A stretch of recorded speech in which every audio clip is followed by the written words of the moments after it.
How's it going? How's it going? Thanks for joining. Thank you for being here. If you're on here first, I'll hit the like button, tag anybody on this discussion, and share with someone that you think may find it interesting. Also, shout out to Unsolicited Security Boss. All of her followers are in the building. Thank you for being here and showing some love. I'm excited about today's conversation. I think it's going to be really fruitful.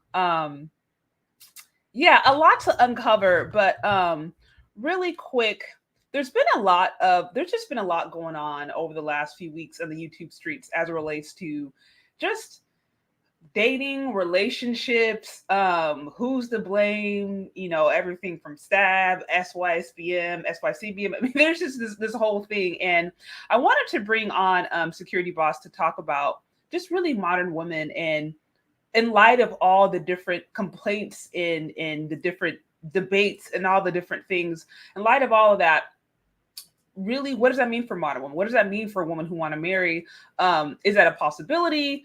Can that happen? So I'm excited to bring her on and have her share her perspective on just not only dating and mating, but essentially how can those women who do want to be in the know, who do want to be relevant, who do want to be wives, how can they do that? What does that look like? So without further ado, I'm going to bring her on and we will get started with the conversation. Hello. Hey, How are you? I'm pretty good. How are you? I am doing well. Hello, SB Nation. Did I get it Love it, right? everybody. That's And Mickey Mouse in the background. I love it. I'm loving all the love and support. Also, guys, if you would like to support the show, please do show. You can find me on Cash App or Venmo Shay Charday. Also, I'll be showing all those super chats. And then also, I don't know if you moderators, if you guys have her social media information, be sure to share it in the share it for the chat. People to check out her channel as well. So, without further ado, for some of my audience who is not as familiar with you yet, can you just let us know just a little bit about you, your story, how you got online, anything you would like to share? Okay, thank you for that. I am security boss. I'm unsolicited security boss. Actually, I started out as security boss, and that is significant because my husband and I own a security firm where we Okay. do contractual security for banks and just things like that. That's our profession.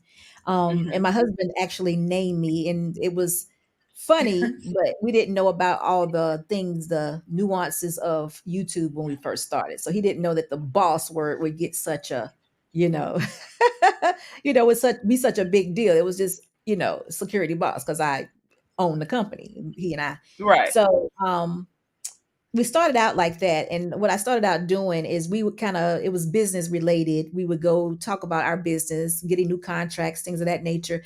And one of my major roles were to hire individuals, so we called it making the cut.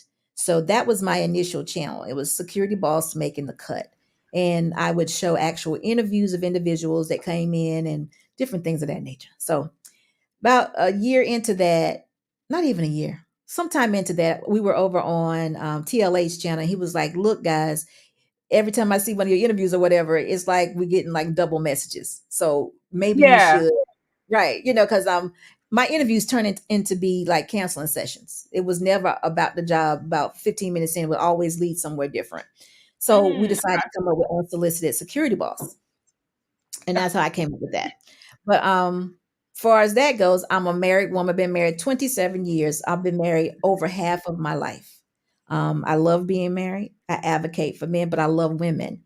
So in this space, it's kind of difficult for me sometimes, but not too hard because I see exactly what everybody else sees. I'm not, my eyes are not closed. But and that's just what I just think the marriage and a nuclear family is the way to go. I think that would help us a lot. It would, take us out of this desperate situation that we're actually in.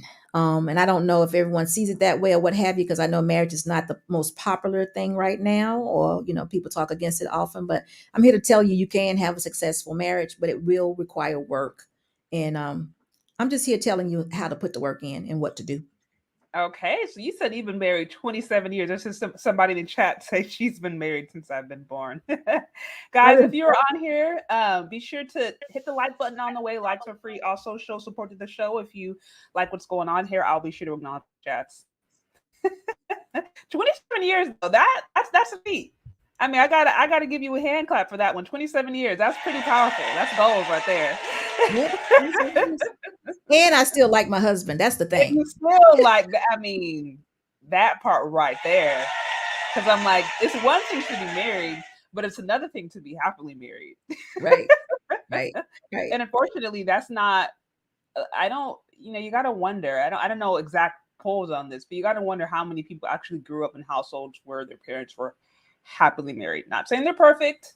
Not saying they didn't ever have disagreements, because that no family like that exists. But where they genuinely were happy and healthy and loved each other and modeled that. It's probably a small percentage. Very small, because in my household, I'm not gonna say it was a happy situation, but my mom was a true wife and my dad was a dad. You What know, can, mhm. go ahead. He did his providing and his provision, and she was a wife no matter what. She was a wife till she actually passed away. So, and they were married 57 years. So, Mm. I saw it. I saw examples of it my whole entire life, whether I agreed with the relationship part or not. Actually, that was the part that made me work harder at my marriage, because I wanted something a little different. But I saw the different roles being played out every single day. So when you say, would you mind expounding? Because you said she was a true wife. Would you mind expounding upon that? She was a true wife as in duty. Even though her relationship with my dad wasn't perfect, wasn't good, he did a lot of things that she didn't agree with or what have you. She was never going to sacrifice her children, herself, to say leave that marriage. She was going to fix the food no matter what. She was going to make sure she took care of the home and the children no matter what. She sacrificed herself. She sacrificed herself for that marriage, until it got to a place where I guess she could say, you know what, it's good now, or what have you, or it's better now, or what have you. And would you say, from what you observed, that the sacrifice was on both ends? Um, I don't, I no, I wouldn't say that, but I don't know. I'm a woman. I see So what it'll my be mom hard. did. I can't say necessarily what my dad was feeling. I never heard him argue, fuss, or I never heard him say anything negative, or I never heard him complain. But what I mean by sacrificing is that I never saw affection. There was never an affectionate relationship. Yeah. But in their latter years is probably when she actually got to the point where she enjoyed being married, in her latter years, which, she did what she had to do. Where some women would have said, if your husband stays out late at night, or he does whatever he does or what have you, they'd be like, I'm out of here. And Oh, she would never sacrifice being, being a single woman to be out. She wouldn't do it. She's well, going to be right here in this house. I think some of that was, at the time, I think some of that was cultural, because it was not uncommon for, women who were married of probably her era. If, let's say, God forbid, the man was sleeping around or cheating or whatever, Mhm. it was not uncommon for them to say, look, you just stay and don't break up your home. That was actually like kind of the cultural pressure. Now the pressure is like total opposite. It's like, if the man stands up and pees, you can leave him if you don't like that. You know what I mean? Like, it's the Yeah. total 180-degree shift. I can agree with that, because I can imagine that my grandfather, which was my mother's father, he wasn't gonna, no, you're gonna stay in your marriage. You're gonna better for worse. Yeah. You're Oh not yeah. leaving. And I think she endured some things, but then you know what? I'm a child, so I'm on the outside looking in. Was it really that bad? I don't know. She didn't leave, so it couldn't have been that bad. There was never any abuse or anything like that. No, but like, there's just relationship issues. That's just, like I said, that's why I look for things different, or work so hard at my marriage to pour into my husband and our relationship, so it would be different, because I don't think I could have had her relationship for 27 years. No, I hear you. And when you know better, when you know better, you do better. And I think now, there's so much more information about relationship dynamics.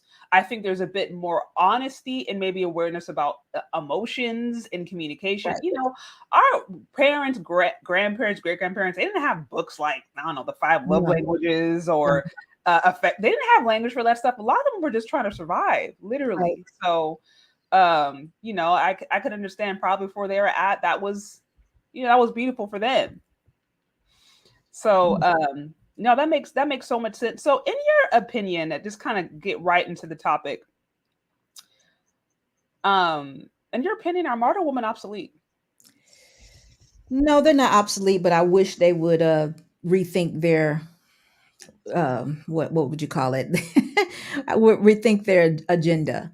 I mean, I wish the behaviors would change. I wish they could get to a point of maturity where they see that we actually need each other, be it men, and being in a role of as a wife. It doesn't mean that you totally lose yourself and you're not the person that you're supposed to be. So in that aspect, I would like for it to be a change, but they're here. As much as automation and the internet and all that stuff is here, it's only going to get worse. It's not going to get any better. The more educated, the more knowledge that they get. It's not going to change. I don't know what's next. I don't know what we call it, but we all have a modern side to us because of the how we live. So it's just that we need to. The programming is just off right now. So, to your point, I don't know what's next. I think I mentioned to you earlier that I had a conversation with Dennis Sperling, the YouTuber, and he gave a Mhm. prediction on what he thinks is going to happen. So I'll share it with you Oh, to give you context. So yes, yes. his prediction on, granted, he's probably considered more. He called himself black pill. He's like, this is a bit black pill, but so just take it with a grain of salt, right? But essentially, he was saying that the dissension right now between just the gender war in general is getting to the point to where men are exasperated and Mhm. they're going to go for the best option. And for the men who have the resources to do so, that might mean abroad. Yeah. I think I want to say right now the percentage of, I think, black men who have passports is like 1% or something like that. I don't quote me on this, but I think it's rather small. But that is not to say that it can't go. And when you have young influencers like, Austin Holloman, who's gaining Mhm. impact and he's being promoted by some of these other larger channels, you have influencers like them who are literally talking to guys and saying, look, you don't have to put up with this, you don't have to put up with this modern woman mentality. You don't have to put up with this horrible dating. Just don't even engage anymore. Go abroad, go to Latin America, go to Dominican Republic, go to Asia, go to Africa, go wherever and find women who are naturally going to be submissive and don't even waste the time. So his prediction was that you're going to see more of a cultural shift, and as these men go abroad to find wives and come back, that is going to start to create tension between women who are already here doing their modern woman thing, thoughting it up, and then men who have gone abroad and brought in their foreign wives and who are, essentially building a family with their strong culture, and that creating a bit of just a whole new scenario. So that was his prediction. I thought it was quite interesting.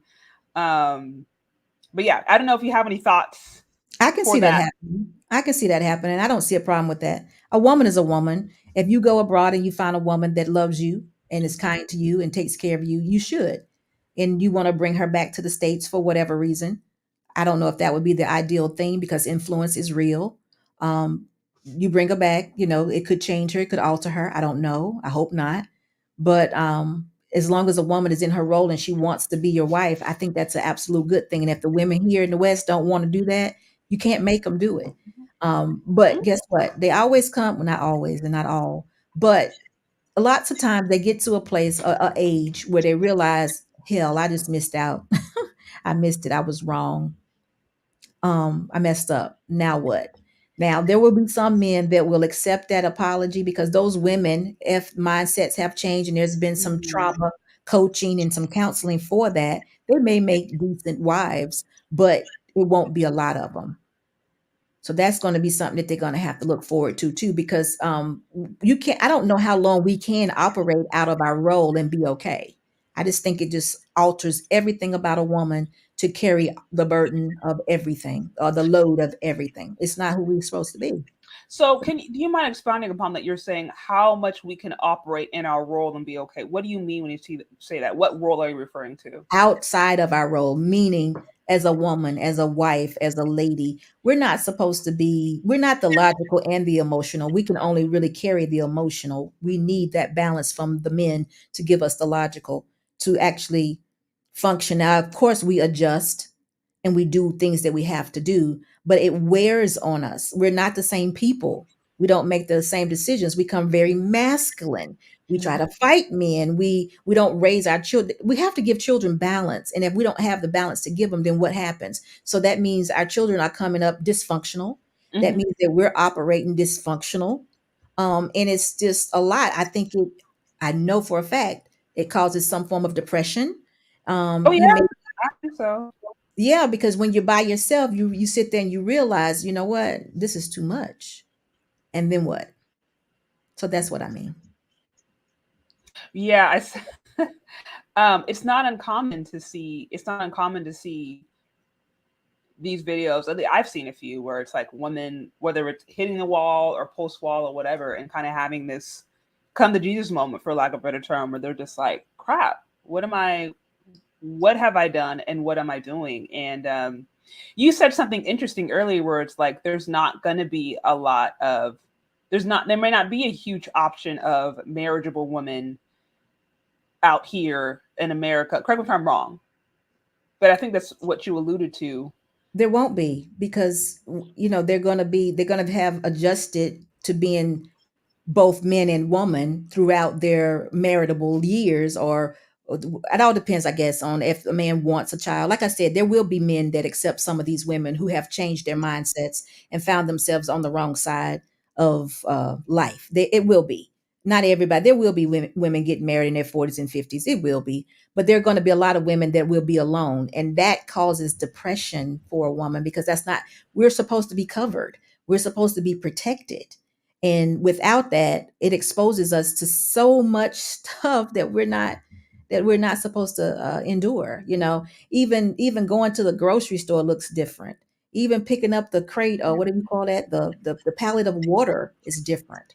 All these things play on your body, your mental. So all that's going to happen if we can't smarten up really, really quick. And not only that, all these things that are out there in place now, those different pop stars or rap stars or whatever that they're following and telling them, you can be a boss chick, you can do this, you can do that. All of them have gotten married.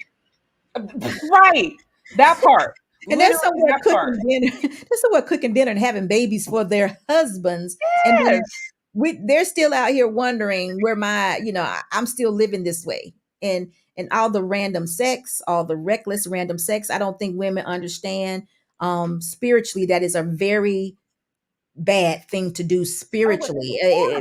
It works on your psyche. you ain't So lying about that. Look, don't get me on that tangent, but all I can say is you are not lying about that. Like, I don't, I mean, there's so many women who struggle, and I think who have, quite frankly, I think some of the psychological issues that women have is just because their body count is too high. yeah, Keep it a yeah, buck. Like, I yeah. think some of it is directly related to the amount of bodies that they've let come in and out, and they don't even really fully understand it. But No. don't get me on that But tangent. what about I'm gonna Uh, say this one thing and then we're gonna go. But what yeah. about the fits of rage that they have? Like just 2 weeks ago, I think it was, a young lady said her boyfriend had some female's number in his phone, and then she goes outside and jumps in the car and runs over an innocent man and kills him. Yeah, Oh, I didn't deletes hear him. about Deletes that. him. Oh, I'm so sorry. Deletes him. No, no, no, And it's fine. it's all because of that. I was not aware of that story. Yeah, it's yeah, deletes the man. Didn't hit the boyfriend some kind of way. She was at the grocery store. She did hit the boyfriend. Oh, Mr. Boss said she hit the boyfriend too, but she actually ended up deleting an innocent person just because of that rage that she was in. This He is said directly related to because the dude. Wait, we don't even know if he was cheating. He said she found that he had a number in his phone. something to that nature. Was going through his phone, found something that she didn't like, and that was her response. Um, Going jumping in the car, that much rage that she needed to delete. That's That's what I'm talking about. Yeah, that's real. that's called overreacting. That's no, Goes, literally, that's a woman who has, something that I'm learning, because I've been a part of like this kind of 12-step program the last few months that I've been gaining a lot of insight from. And I was reading something recently, and they talked about how if a person overreacts to a situation, or they blow up, like make a mountain out of a molehill, usually what's happening is that they're actually responding to previous scenarios in their life, previous traumatizing events in their life that they haven't addressed. Because, you know, they say feelings buried never die, emotions buried never die. And this is quite frankly, I think, why you can come online and you can find echo chambers of people who just, they gather around so much pain or trauma or toxicity, or they flock to somebody else who they spew hatred related to men or spew hatred related to women, because that's connected to some traumatizing events in their own life they haven't addressed.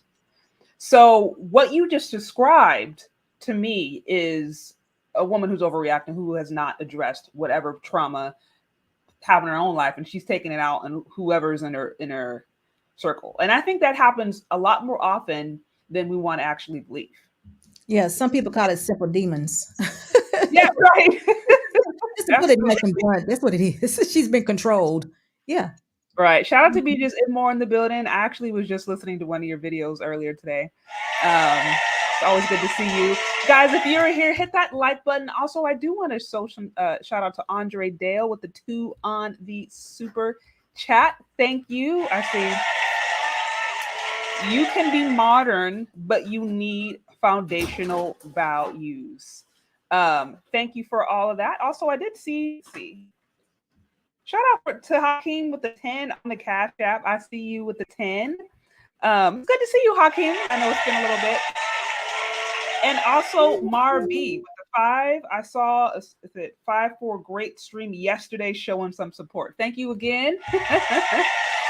Guys, again, if you're on here, hit that like button, show support to the show. As always, if you would like to do so, find me on Cash App or Venmo. I will acknowledge you. All that stuff. Y'all know the drill. But yeah, so I did not know about that story. So if you have the deets on that, please send it to me, because that's a little crazy. This is exactly what we're talking about. That is exactly, and it's so crazy to me that there's been this whole push for Black men going and getting therapy. Like, therapists have taken an L. Let's just say that over the last few months, and it's specifically been because they have openly been promoting misogyny and doing so as a way to try to like shame men into getting therapy. Oh, okay. Yeah, I remember seeing. Okay. Mm-hmm. But it's like, obviously, y'all need therapy too. Like, let's keep it real. Absolutely. Okay, so you made a couple of points. Again, recap. You've been married for 27 years, and you believe that, look, actually, women really should get married. They should be in a relationship outside of that. They just don't function well. The proof is in the pudding. I shared just a few basic stats on my community tab I want to run by you, right? Now, most of this is pulled from Black demographics, which pulls from I think it's the U.S. Census Bureau. But I think, again, this goes back to where at least Black women right now are just at. It just comes to our lifestyle, what's going on, trends. So it says, 37% of Black women give birth within marriage. I'd say a minority, only 37%, which is crazy. 1/4 of them live below the poverty line. We're not even talking about like at the poverty line. This is below 1/4. So like 1 every 4 Black women you meet are like literally on the struggle bus. And keep in mind, this is all happening while we're over here hearing stuff about soft girl era. We're over here hearing stuff about Black women outpacing men. This is happening at the same time that propaganda is being pushed. Right. So only 26% are currently married. Only 26%. 48% have never been married. 33% of Black children are raised in poverty. That's like what? 1 in 3 raised in poverty. I mean, that is staggering. 55% of Black women are obese, not overweight, not like little baby fat, a little baby weight, not thick around the hips. Obese. 55%. That is a majority of Black women in America are obese. And then for those women who do try to make it out of poverty and do aspire to get education, to get access to better jobs, they have 22% more student debt than white women. 22% more. That's pretty substantial. And of course, that's going to impact Black women, because it's not like we're coming from generational wealth or trust funds, like a lot of folks are already starting kind of at the bottom economically. So if you go to school to try to get ahead, now you're more in debt. That is going to impact your overall lifestyle. Right. And then, as we know, majority of single parents in Black in the household are ran by single women. And of course, anytime you add a child into the mix and you're raising them by themselves, that dramatically impacts your ability to try to move up economically. So these are all things that are impacting women right now, while we are hearing Black women talk about somehow morphing into this supposed soft girl era. Like, this is what's going on, and this is what men are reacting to. So just hearing just some of those out the gate stats, just kind of where we're at today, a snapshot of Black America. I heard somebody say earlier, no, I don't know if this is true or not, I don't know the exact stats, but it said, and one report said it was like 48% of Black women said they had herpes. I don't know if that's true, so don't quote me on that, but we do know STDs are definitely a problem in the Black community. Just keep that in mind. What is your response, just with all those stats? What are your first thoughts when you hear that? My first thought is we got to do a lot of work, but I think there's a lot of reform that needs to be done. I Okay. think instead of us incentivizing single families or single families or single motherhood, I think we should Mhm. incentivize marriage. I actually think the federal government should put in place when young people, 16, 17, 18, woman and a girl and boy, if they have a oops baby or are having sex, which they know nothing about, and they get pregnant, I think the federal government should incentivize them, put them in a home, actually marry them, make them get married. This is what I think. Make them get married, put them in a program that lasts 5 to 10 years. While in that program, I think they should teach them how to be mothers, fathers, career people, teach them everything they need to know to be successful. After the 5th year or 10th year, it all depends on how they're in that plan. I think they should grant them some sort of living quarters or a home where they can raise their child and be successful instead of incentivizing the single motherhood. I just think that should happen. And if for whatever reason neither party wanted to participate, then they get no benefits. I think if we did that, things would change. So that would actually take care of the child support system in some way, and it would also take care of all the benefits and the incentives that go to single mothers. Um, that would be that would be one thing I would do. I would push for because I just think the marriage, I think the nuclear family is the answer. Now, some people are like, no, I ain't doing that, because it's crazy. I do think we still should teach healthy sex because they're having sex and they don't know the person. They'll have sex and give their whole entire body, but then they won't marry them, which is unreal again. We need to teach young ladies the value of themselves. They need to value themselves and they don't for whatever reason. We'll wear bonnets to the airport. We'll wear Whew. bonnets to school. We'll wear bonnets everywhere. That shows a lack of value. I have no idea where that comes from. For some kind of way, we got to build value back into our community. Is that what y'all say? Or Give whatever. me Um, we got to build value back in. If we're talking about the black race, that's what those are the numbers. You said those. 37%. Yeah, those are specific to Black women. Yeah. Yeah. So we have to build value back into our community and let people know, look, you're more than this. You're more than this. And to the men, and have the men know we got to get that kingship back into them to let them know their purpose for being a man. What's your purpose? Your purpose is not just to be having random sex and making babies. When you make these children, because you are here to procreate, now is something we have to do. If you're not ready for this, which I agree, let's stay away from it. Let's not indulge this young woman, Mhm. but if we do, the federal government has said, now you got to be married. And this is how it looks, you know. And if they don't want to do it, no incentives, nothing. Nobody does anything for those young people. It's either all or none. We can't do anything for you. Either you partake in this program or we can't help you. I really think it would change the mindset of some. Some you can't help, whatever. They're going to do what they do. But Yeah. if we had that type of guidance and people willing to help them through, I think a lot of them will reset and think of things and do it the correct way. shout out to you with actually having some solutions.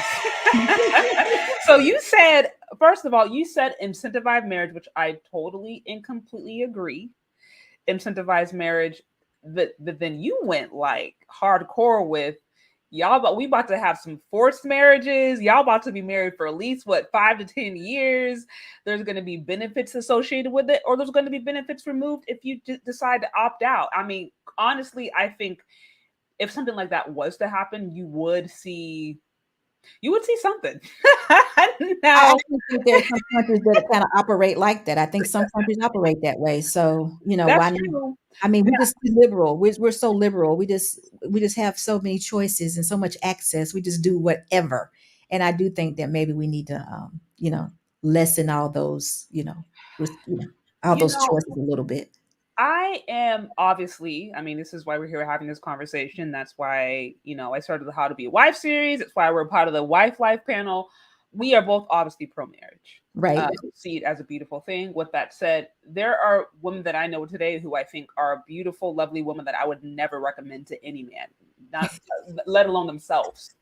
So, there is has to be that an acknowledgement of the fact that, like, I think it's safe to assume that most women don't even if they were forced within a marriage scenario, and even men probably first to a certain extent, if they were forced in a marriage scenario, would they even know how to do that in a way that wouldn't like drive them crazy? You know what I mean? Well, Like, I mean, guess mhm. what? What are they doing now? They're still having this random reckless sex. They're still impregnating young women. They're still not ready to be fathers or mothers.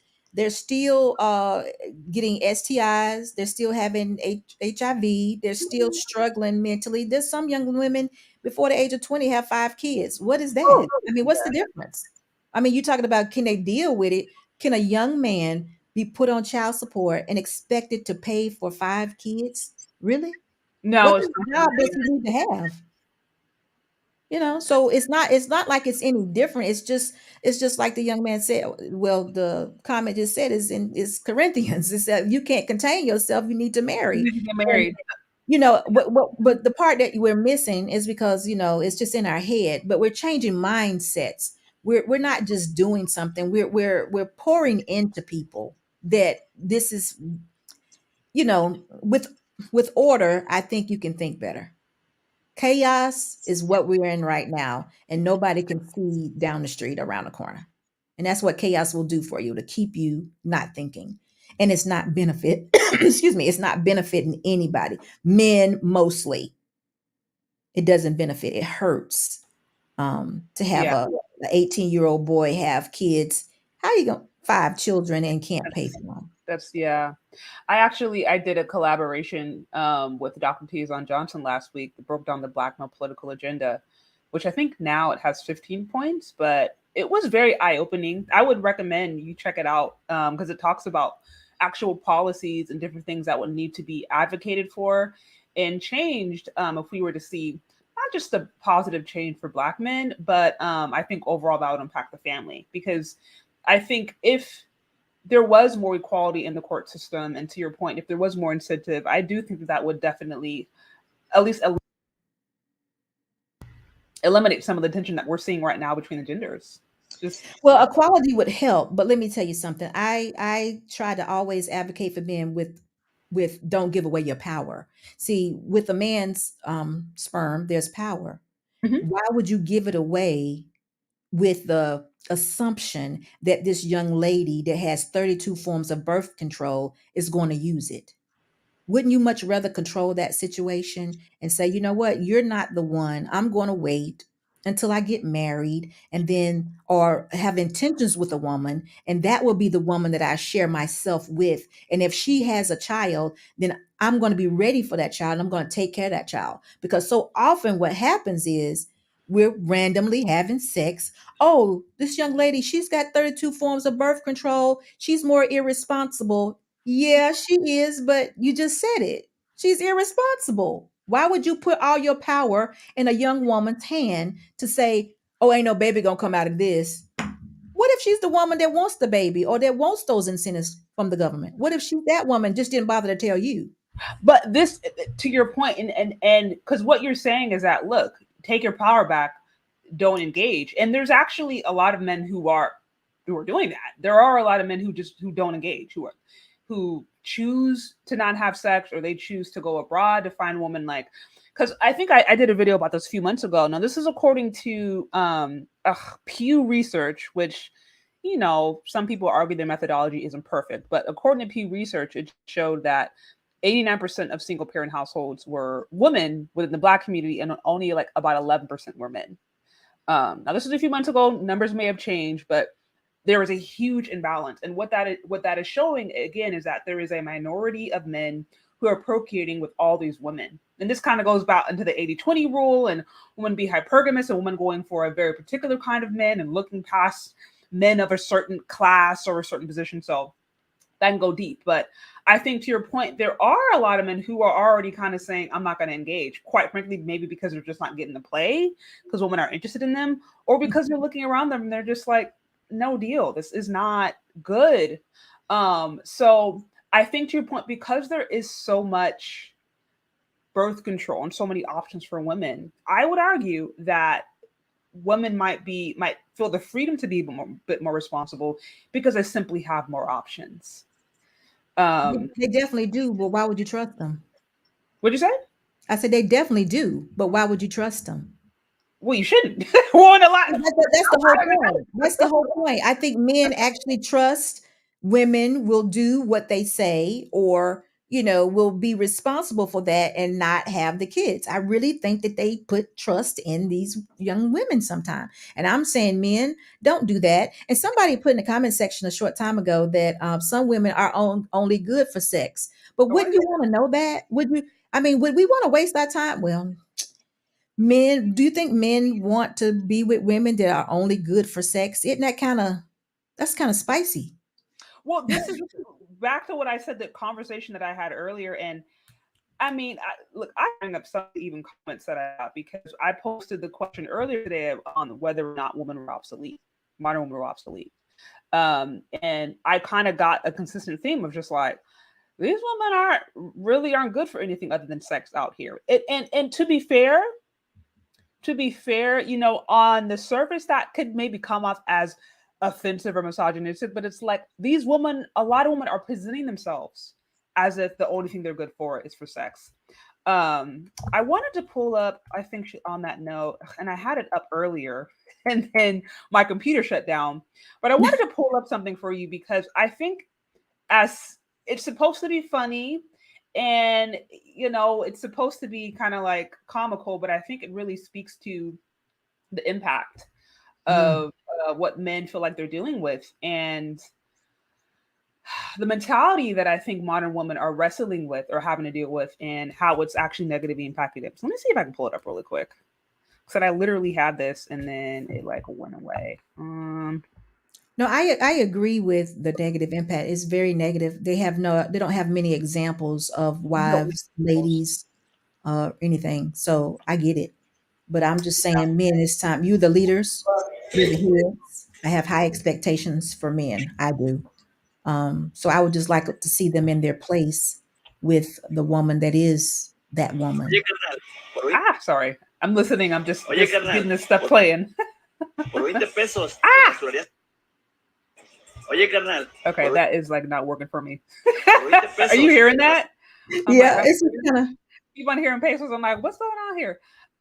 Okay, let me try to. So I definitely agree with the men that there are some women that are just put like it's a video that I did Monday night of a young lady. Her name is Jay Monroe. She's gone viral now, and she was on TikTok just crying because she now realizes that she has hit the wall, and her 20 and early 30s, that she was just dating men.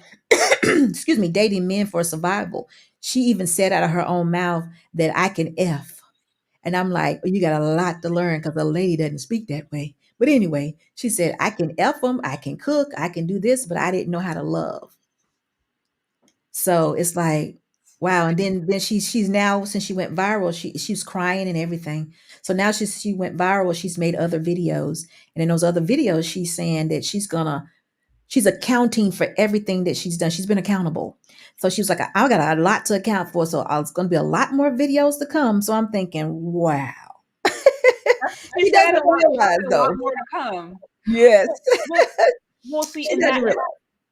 and that goes to my point, because it's like femininity has become so transactional.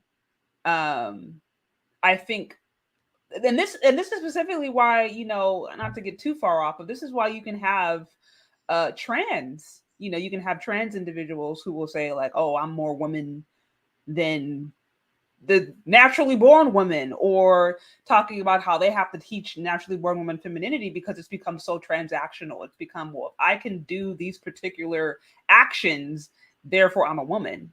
And that they completely miss the essence and completely miss the internal qualities that are necessary to maintain a good home, to Right. be peace. I know that's something I've heard a lot come up for different men, talking about how just something about a woman being a place of peace is huge. And I agree with that. But I think a part of that also is that in order for a woman to be a man's peace, she has to be at peace. And a lot of these women aren't at peace themselves. And so because they live in chaos, the only thing they can do is bring chaos around. This is true, but you know what? If you're in a marriage and you're suffering from not having peace, that's so for me, that's a conversation. Okay. Um, it's a conversation that needs to be had because a lot of times a woman and a man they function differently. You That's remember true. one of them is emotional, one of them is logical, and that goes back to what Dennis Sperling was actually saying. I'm supposing is that we need to learn our men. I Yes. was I say it all the time in the beginning of our relationship. I got books to learn my man. One book that I got, and I always quote this book. It was The Power of a Praying Wife. Oh, And yeah, you I'm got it. literally Okay. no, I'm literally book clubbing The Power of Okay. the Praying Life right now with like two of my other friends. Literally, It's it's it's it's a amazing. great book, and I I always love that book. say, yeah, it is. It outlines several different personalities of men, and I always say this, that the whole time I was reading the book, things were getting better, and I would like, "Thank you, God, for these prayers." I'm thinking my husband's changing, but it was actually me. Mm, So that's what happens in that book. It changes you. It allows you to see and have empathy and compassion for the men that we are with. It allows us to see how they think about things. I mean, it's so different. A woman needs to know a man, her man. She needs to adapt and adjust to her man. We have to learn men. In order to make this make sense, we have to understand that they do not see things the way that we do at yeah, all. And yeah. it's a healthy balance, but we need to understand that it's just not the same. It's not. I could not agree more. Men and women are so different. And y'all, I highly recommend that book. I think I posted it on my community tab a few months ago, because we're doing like a chapter a week, me and my friends, Okay. and like Okay. individual prayer at the end. Really powerful stuff in there. Super Yeah. powerful. You said that Real nightly prayer. Yeah. Wow. Wow. Look, Anyway, sometimes I be doing that for myself. It's like, look, I know this is supposed to be for him, but I need this for yeah, me. you're the one that's actually, well, you may not see it that way, but I felt like, oh God, I was like, oh, this is good. My he's changing. Things are getting, it was me. He was opening my eyes every night that I read this book. My eyes, it was an awakening. I was opening my eyes. He was That's showing all. me this man. So I just recommend that. That's something that's necessary in marriage. I think it's something necessary in relationship too. But No, that's awesome. Real quick, I do want to acknowledge Kevin C with the 68 Chanel. What's going on, Kevin C? It's a shade with the stats. It's real out there. It is real out there. It really is real. But this is why I like to connect with like-minded women, because having these kinds of conversations, first of all, they're encouragement to me. I love talking to women who have been married for some time and happily married. Not like we're just married because I can't afford to get a divorce, but like actually like my husband. That's an yeah, encouragement. I do. I do. And we need to see more of that. Shout out to Andre Dale with the 10, I mean the 10 to 2 on the super sticker. It says, please Sade, nobody takes time to heal properly. I agree.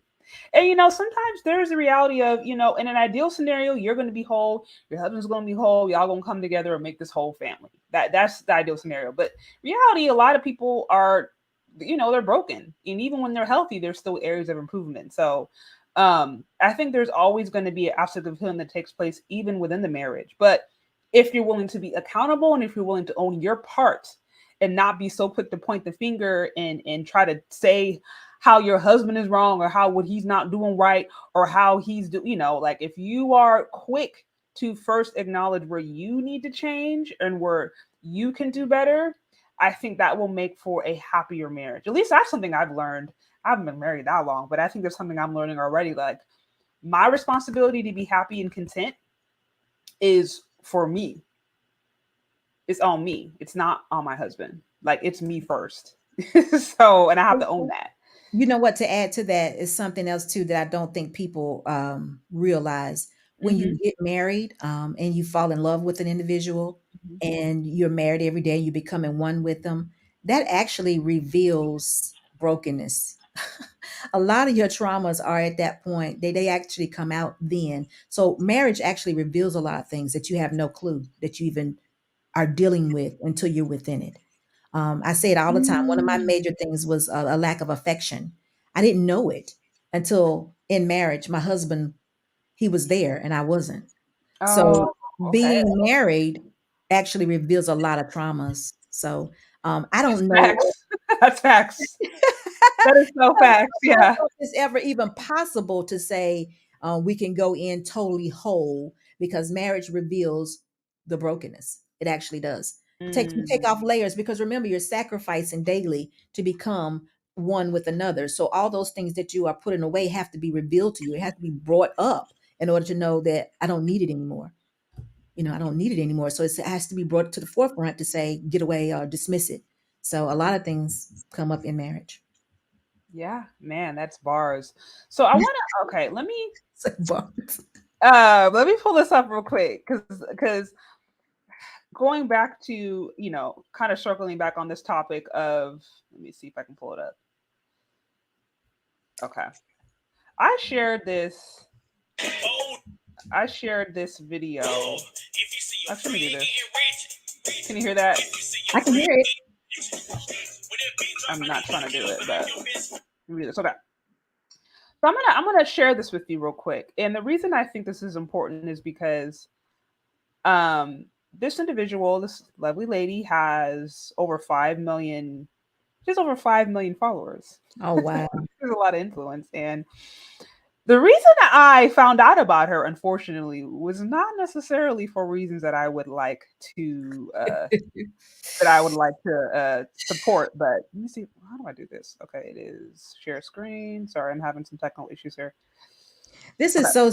I don't know who you're getting ready to, who you're talking about right now, but I've noticed that there are some other women too, that their lives are like million. I mean, lives 4 and 5,000, and I'm like, I'm so positive. Sade and I are so positive, and we have like, it's like this is so ridiculous. I'm like, the negativity is just it just wins, but I know who wins and what wins in the end. So go Me ahead. too. So not to harp, but again, I kind of wanted to put some visuals to some of the issues and complaints that I've heard Okay. from men when it comes to engaging with modern women, and why the response that I've heard from some men is that like, no, these modern women, they are obsolete. They are you obsolete, meaning I think the definition literally one of them is no longer useful.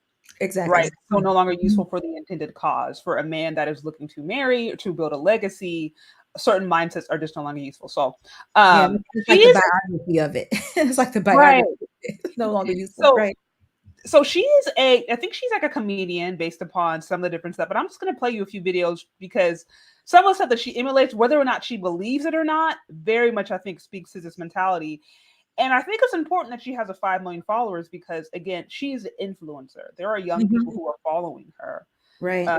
who are, for better or for worse, who are taking her cues.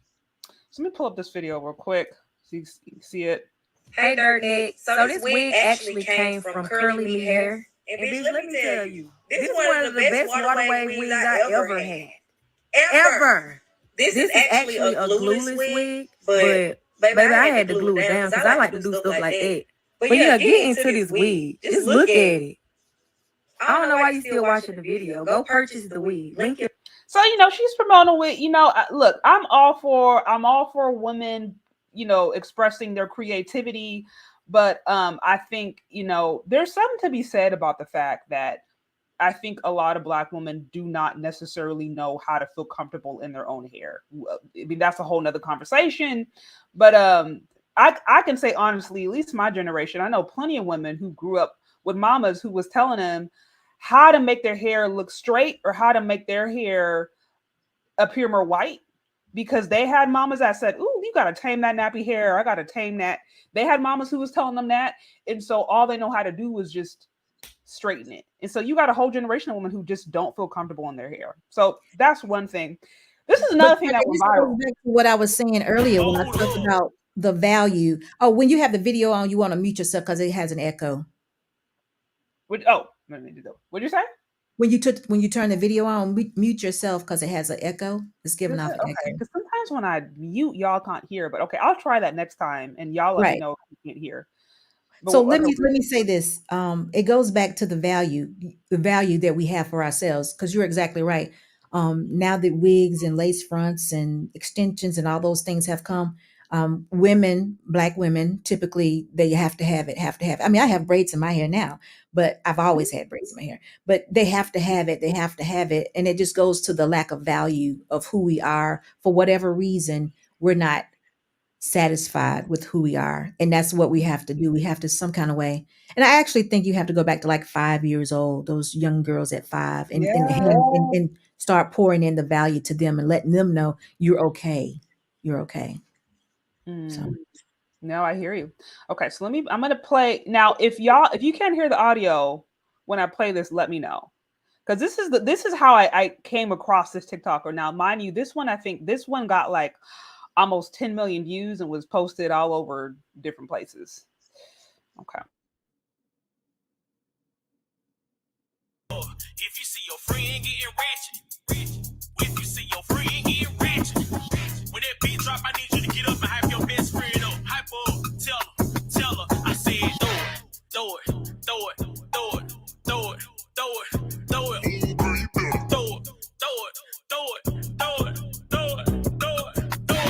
Ooh, yay. Hold up. So if you can tell, she was twerking in a plantation. Mm-hmm. I think that's self-explanatory. I mean, that's just a little grotesque. She was twerking. Huh? Sade, we had one twerking in the middle of Hurricane Ian. Oh God, you're kidding. No, I'm not. She was on the back of the car because the water had already come up beyond her knees, and she was twerking on the back of the car. She's in the middle of a plantation while someone is picking cotton. Oh my God. So I looked at some of her stuff, and I think she's supposed to be like a comedian, if I'm not mistaken. I think that's the whole thing, but she embodies the fact that it's like, it's low-key supposed to be funny. It's like she embodies, I think, what a lot of men feel like they're dealing with. Y'all, the way y'all shaking y'all ass on my For You page, that ain't kid. Fuck your kids. I'ma throw this money like a free throw. You just keep on dancing like a freak hoe. Arch your back, put your hands on your knees, hoe. To be a kid. It's like, the way y'all shaking y'all ass. Want to go? It's like all the videos, every last one of those videos that got over 1 million followers, she's twerking or she's making some sexually explicit comment. Ooh, I'm trying to see where you went. Where'd you go? Where'd you go? Let me find you. Okay, she's making some sexually explicit comment. She's twerking. Like all the videos that got over like 1 million views, all of them. And so I wanted to play that real quick because I think her page, although I think she's supposed to be a comedian, it's like, this is what these dudes think about modern women. This is what these dudes specifically think. This is the way Black women are portrayed. Even there, I think this is the way Black women are portrayed. So I listened to one of your videos earlier, and you made the comment about being dark-skinned and how people have expectations about you because you're dark-skinned. In your opinion, based upon some of the information I just showed, would you say that most dark-skinned women or dark-skinned women in general are obsolete? Meaning no longer useful for the modern man? I have to be totally honest with you. I have not had any problems with being dark-skinned until I came to YouTube. None of my life. Me being dark skinned has not ever kept me from anything. If it did, I never knew. I You're never knew. kidding. I had never experienced colorism until I got to YouTube. This is honest. So I'm really not that informed about it. But a younger woman, a modern woman, probably someone like this young lady, said to me, after calling me a mammy, he said I that shouldn't laugh. I know considering the feeling. it I is know the funny. feeling. It's like a joke. Mammies United. Okay. I'm like, what is that? But anyway, it was like considering, I mean, I guess she's trying to say I've been discriminated against all my life, so I should know what black women are going through, and I should know that it's the man's fault. Basically, that's what she said. But I'm saying, what? And then I just flipped it on her. I said, you need to say that again, and I need you to speak slowly because I am on the darker end of the spectrum, and I'm here telling you that this is not my life. This is not, and I know many other women that are on the dark side. It's not their life. So maybe you need to check yourself and see what the dark skinned woman is doing because I'm winning. So I don't have an issue, but I really literally didn't, so far as to ask us if we obsolete, I mean, I don't know. I mean, I know that people get into that, but I really have not experienced that until I actually got to YouTube as far as my life. So but I do know that a lot of men may have their preferences and it may not be a darker skinned woman, but it would be the same. I would think it would still go to the behaviors. Is she a wife? Is she a good woman? What does she have to offer you? It still would go for me. I think it would still go to lend to those things. You said you didn't, and correct me if I'm wrong, you're saying you never experienced issues. I'm assuming this is within context of relationships and context of how you felt like you were treated. You aren't aware of being less privileged or having less options to good marriageable men. You haven't experienced it in your life. You've been okay. I've been fine as a dark-skinned woman. Fine. I never experienced it. I've the 3 men that I dated seriously before my husband were good men, decent men. I've never had a problem dating. I mean, I've had people say to me things like, "Oh, you're pretty to be so." Well, how they say it? To be so dark. It actually wouldn't be exactly like that, but it was insinuating that. But I just thought that was just whatever, But I never had anybody. I never felt like I was passed over for the lighter skinned woman or passed over on the job for the lighter skinned woman. I never felt that. If it happened, they did it real well. So I'm like, but it's so crazy because this is coming from other black women. I'm like, wow, this is crazy, girl. You I said, you're gonna make somebody mad. Well, it sounds like you already did. Did you tell me you got some Cynthia G, some G fans on your page? Yeah, all I said was beware of Cynthia G. I just said beware of her because she's just it was I didn't hear her in her defense. I'm fair like that. I didn't hear her whole message. I only heard a part where she's made comments about ladies. She was saying, ladies, y'all wanted to have sex with him. You just didn't want his bodily fluids. But if the condom breaks or something to that nature, you need to sue him. So I was like, sue him? You gonna sue a man that you chose to have sex with? And then I said, men, if a judge actually hears this and thinks this makes somewhat sense, you all are in trouble. Beware Cynthia G. Right.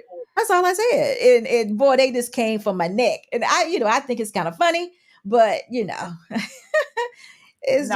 really, if y'all believe what you believe and she's, walking y'all through it, why are you bothered with me? Obviously, your mind must be a little bit on the fence because you can't change my mind. You can't alter me. So what's the problem? We got some people in here advocating and admiring your beautiful dark skin. Shout out to all the lovely dark skin women in the building. I mean, really, it is like a big thing though to be dark. I was like, oh my. I mean, I was like, I don't think I'm like light, but I'm not like the darkest. Like I feel like I'm smack dab in the middle. But I mean, I've gotten comments from like, I remember one guy dated and he was like, "Oh, you're the darkest thing I've ever dated," and I'm like, thank you. I mean, I don't I don't know if that's supposed to be a compliment. So it's like, yeah, you can hear some of those remarks. And I think, look, the reality of being a Black person in America, Black man or Black woman in a system that was literally established by Europeans, and the structure is, based upon the West, like, yeah, of course we're gonna experience some stuff. We already know the history. So I think that being assumed, that being said, having a good personality, being nice, smiling, How being about that? attractive can go a really, really, really, really long way. And I think especially now in the era of, stripper thought 304 culture, just those basic qualities, like I said, you literally smiling, you literally like not treating a man like he's an enemy, you knowing how to cook, like you not trying to compete and always over talk your man. All of those qualities, I think, will way supersede any kind of colorist tendency that a man may have. Most men that I know are like, if she's pretty, she's pretty. Now, some may have preferences. Some will have openly said, look, I prefer light-skinned women. Some will say, I really like dark. Like, men are going to have their preferences. But I think usually, especially if a woman just is attracted to that guy, her qualities can really make up for any skill or skin preference they may have. And yeah, those are my thoughts. I just thought, well, maybe all the men that wanted me. I like dark-skinned women. Right. I never, that's why it's kind of funny for a man to tell you you're the darkest woman he's ever dated. Well, maybe I'm not your preference. Mm-hmm. That's kind of weird. But listen, Bobby Wright says Chaz got the hair routine and SB got the skincare. He's a dark skin. I don't want to say junkie, but he got a preference. I'll just say that. And ain't nothing wrong with it. I see nothing wrong with a man having his preference. I think No, I don't. I don't either. Because look, women have preferences. We state our preferences all day, every day. We been doing that for the last however many decades. So it's gonna be all right if a man says that he has a type. We gonna be all right. I mean, it's like I really don't like your color, but you special. It's like, okay. Yeah, I mean, like, look, that relationship didn't last too long, no way. So I'm not heartbroken over it. But like I said, I'm trying to think to other moments where it's like I could see that, but like I said, I'm not the darkest, but I'm also not the lightest. So I feel like I'm just kind of like that in between color, Now, I do get people sometimes that look at me a little different. You know how you can look at people, but then you can look at people. You know how you know what I mean? I get people that look at me sometime and it's almost like they're trying to figure you out. Yeah, it's like it's something different. It's I guess when you're dark, you don't see your features very well. But it's like when they finally look at me, they're looking at me like but they don't say anything rude or anything. They just look real intently. So I just smile and keep going. But that does happen. But guess what though? If I ever wanted a Caucasian man in my life, I wouldn't have a problem. So they love me. Uh-oh. Yep. Uh-oh. You opened up a can of worms here. Oh yeah, they do. Opened up a whole can of worms. They do. Real quick. DOD, I did not. Okay, shout out DOD. I did not unwrench you. I don't know what happened. I will say this, y'all. If you've ever followed my page, had certain had certain things you could do and then you lost it, it probably wasn't me, because YouTube be unsubscribing folks and be removing folks. I don't even know why. So DOD, I never removed your wrench. I don't know. Just side note, y'all, make sure you're subscribed to my channel. If you were a member and you still want to be a member, make sure that you are, because like I said, there's been times where people have just dropped off and then they'll hit me up and be like, oh, I don't know what happened. I don't get your notifications anymore. I don't know what it is. But okay, so let me ask you real quick, because you said if you wanted to, now I know you are married to a Black man, I know that, but you said if you wanted to, you think that you could easily swirl. Would you mind, just weighing on that a little bit, because that is very much a hot topic, this whole swirling thing. My position has always been this: I'm like, date and marry whoever you want to date and marry, but can we please stop with the just fantasy and acting like all these white dudes out here is about to be your savior, and all these black men are the devil. Like there's literally a video out there talking about how black men are Satan. Like I've had it in my back of my pocket because this influencer actually shared by another popular influencer literally created a video as to why black men are actually Satan incarnate. So this is the kind of BS woman got going on here, turning to white men thinking they're going to save them. While they're complaining about colorism and complaining about darkism or whatever, a system that black folks didn't even create. So to me, that's why it's like, look, if you're gonna date and marry out, I ain't got no issues. But can you please start acting like white men are your saviors and that everybody likes you, because not every man wants a black woman. Most white men want white women, just based upon the marriage rates. It is what it is. Can we just be honest? But somehow that's super offensive. I don't know what you have to say about that. What I mean by that is, in my interactions and throughout my life, white men adore me. Now, would they marry me? Probably not. But you know. But you're saying you get along with them, yeah. Oh, they adore me. They go as far as they probably can. But that's just something I've picked up on over the years. So. But all that saving me and all that, I've never needed to be saved. But I do think that marriage, let me say that differently. I always say marriage saved my life. So that would be what my husband did for me. But the institution of marriage saved my life. I will say that. But as far as what these women are saying, they're playing around. They're joking. They're not sincere. They're not for real. They're not for real. Would you mind weighing in a little bit more on just how you met your husband and all that? All that beautiful. I mean, if you want. No. It's funny. It's funny because how I met my husband is like, now you could never meet a man this way, because I met my husband in a nightclub. My husband was a bouncer and I was a club head. Seriously, I went to the club Thursday, Friday, Saturday. So don't follow what she did, but just listen to what she's saying. I'm like, the club was different back then. It was different. It was different. My husband was working. I was a club head. Listen, I got married at 25 years old. I was a young woman. So, I mean, I was doing what 25, 21, 22-year-old woman was supposed to do. So I thought, So, my husband was one of those guys. He's a big guy. So, football player, guy. So he was just that man's man. I met him a year prior, and then I was in school. So I did somewhat of what these ladies do. I was like, I'm not ready for what you're ready for. So I got out the relationship. I didn't even allow it to happen because I needed to finish school. I was like, I'm not ready for you. So I put him off about a year, not necessarily put him off. We just didn't do it. And then a year later, I got to tell you a funny story, and it would be more funny if I could tell you the whole story, but I can't tell you the whole story. But one morning, I got a call from the operator. This is when people had real landline phones, like real house phones, right? Mm-hmm. So the operator said, I have an emergency call from this man. And they said his name, but I can't say the name. But anyway, I was like, what? They was like, this man needs to talk to you. It's an emergency. Can I just dispatch him in? I was like, what? Who? What? And I'm half asleep because I just came in from the club, remember? So I said, yeah, go ahead. Who is this? And then he came on and said who he was. And he was like, I've been thinking about you. And I was like, okay, this is a joke. Because the operator done gave me, back then you could make an emergency phone call if you knew a person's name, and they wouldn't give you the number, but they would go in and call the person themselves and say it was an emergency. So that's what he did. And guess what, y'all? 6 months later, we were married. Oh, that's cute. That is cute. 6 months later, we were married. Yeah.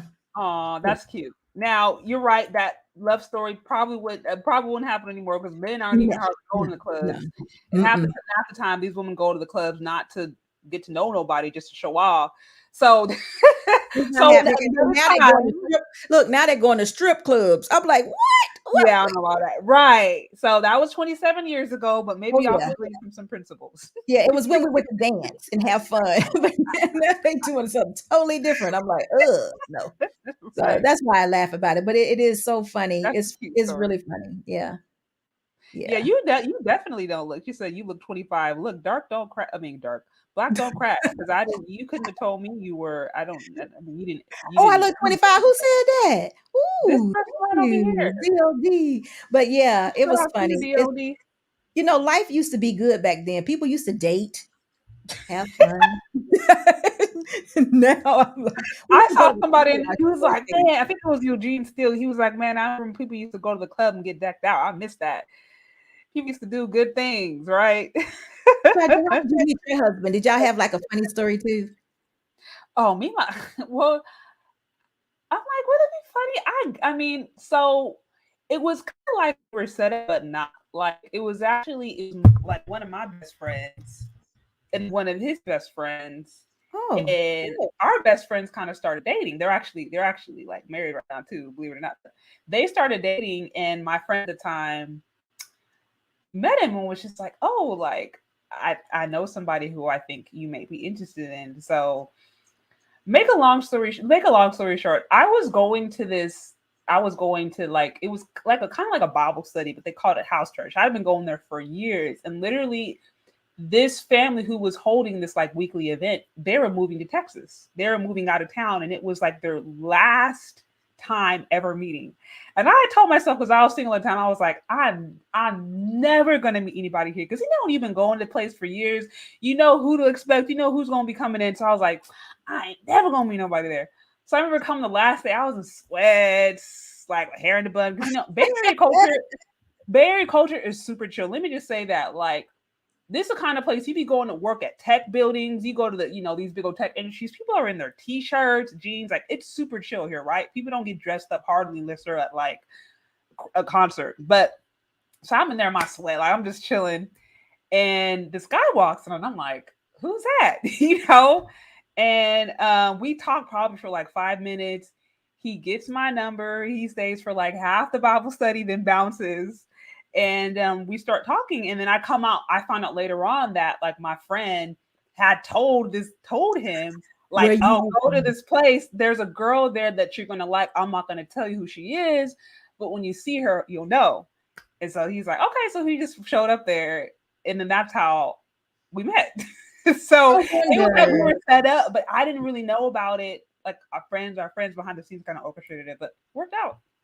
So I wonder if people still have these type of stories. It seems like they don't, but I wish that they did, because it was funny. When we would go back and look at it, it's so funny, because it was like my husband and I was like, we got married so quick because it was like we wanted to sleep together. And we was trying to do it the right way. We was trying to do it the right way. We was like, oh God, we got to hurry up and get married. And, it was like every time we did have sex, it was like, oh my God, the world fell apart. It was like, we got to hurry up and get married. So we hurried up and got married on like a Wednesday. We went and got married. I was like, look, we might as well just do this right. So yeah, I was so convicted by it, because at this time we had definitely, I mean, it was time out for this. I was tired of clubbing, and he was ready. My husband. I'm my husband's second wife, so he had already, so he knew what he wanted, and he knew he wanted to be married. So it was like, well, we can't keep living like this. We got to do this. We got to do this. So we went and did it. It was on a Wednesday night. His parents was our witnesses, and it was crazy. It was super funny, but it was like, this is what we got to do. We've never had a wedding. We've never had a reception. We've never had any of that, but we have been married 27 years. That's crazy, right? And we just enjoy each other. That's awesome. I mean, honestly, you don't need, because there's people who be having $100,000 weddings and then divorce the next year. So no, you don't need it. And that's a beautiful story. Real quick, I do want to acknowledge Better You with the 5 on where'd you go? With the 5 on the super chat. I see, hey ladies, I'm glad to see this collaboration is going well. Wish you both keep being great. I appreciate y'all. Also, I don't know if I acknowledged this or not, but Lowell Smith, thank you for the 10. If I haven't acknowledged you already, I don't know if I did. So thank you for the 10 on the Cash App, y'all. If you like what's going on, hit the like and subscribe button as always. Also, y'all check out Unsolicited Security Boss. Check out her channel. She has some great content. She's been married for 27 years, happily married. So she has some gems and some jewels to drop when it comes to not only just how to be married, but I would argue for those women who find themselves kind of sucked into the smarter woman mentality, or quite frankly, don't want nothing to do with it. She's going to have some good advice to offer for women who want an alternative route. So be sure to check them out. Any mods in the building, please drop her stuff. I'd be forgetting who's mod, to be honest. So I Most hope you. time I call it comeback. I have a lot of comeback. I get a whole lot of irrational thought process. And it's one thing I tell everybody, marriage is what you make it. And it seems like people don't understand that. They feel this almost seems like you say marriage and it has to be this way and this way and this way. I'm like, no, no, no. Is that what you want? And they're like, no. I was like, well, do you want to hang from the chandelier? And they're like, yeah. I said, okay, take up to the chandelier and hang, you know. Let's go. Okay, real quick. Dating and marriage support. Wait, did I meet you on TikTok? I feel like I know that. I'm like, did I hit you up on TikTok? I'm about to say, Oh, this is my story sounds similar to did I, hers. did I make this You're a up? club 'Cause head. You're a I club head. invited someone. Oh, I think I did. Okay, I think I did. Hey, dating and marriage support. Yeah, I like literally sent you a link and I was like, hey, if you want to slide through, I may have a few minutes. How are you doing on time? I want to be mindful of your time. I know you've been going live. You had a pre-show and everything. So how are you doing on time, unsolicited security boss? I'm fine. Whatever you want to do. I'm good. Okay. So I'm back now. I took my time off, and I can't wait. I can't wait. I can't wait to wife lifestyle. I've been around the world. I mean, our personal, professional life was busy, so now I'm thinking it's in a good place. So I should be able to, get back to this. That's awesome. So dating to marriage. If you are here, feel free to call in if you want to kind of hop in. I know we met like randomly on TikTok, and I was like, I told her I was having this live. So I guess I wasn't expecting her to show up, but she's here. So feel free to call in if you want. Also, guys, again, if you like what's going on here, support this show, support your favorite content creators. Here's the thing, especially you guys out there who are having a really hard time dealing with this modern woman mentality, this thought culture. If you don't know what it's about, and if you want to see pushback, one of the main ways you can help solve the problem is to support those content creators who are doing the kinds of stuff that you like. So be sure to show support to the show, and not just me, but all content creators who are actually sharing the message that you agree with. So again, you can find me on Cash App or Venmo, Shay Sade.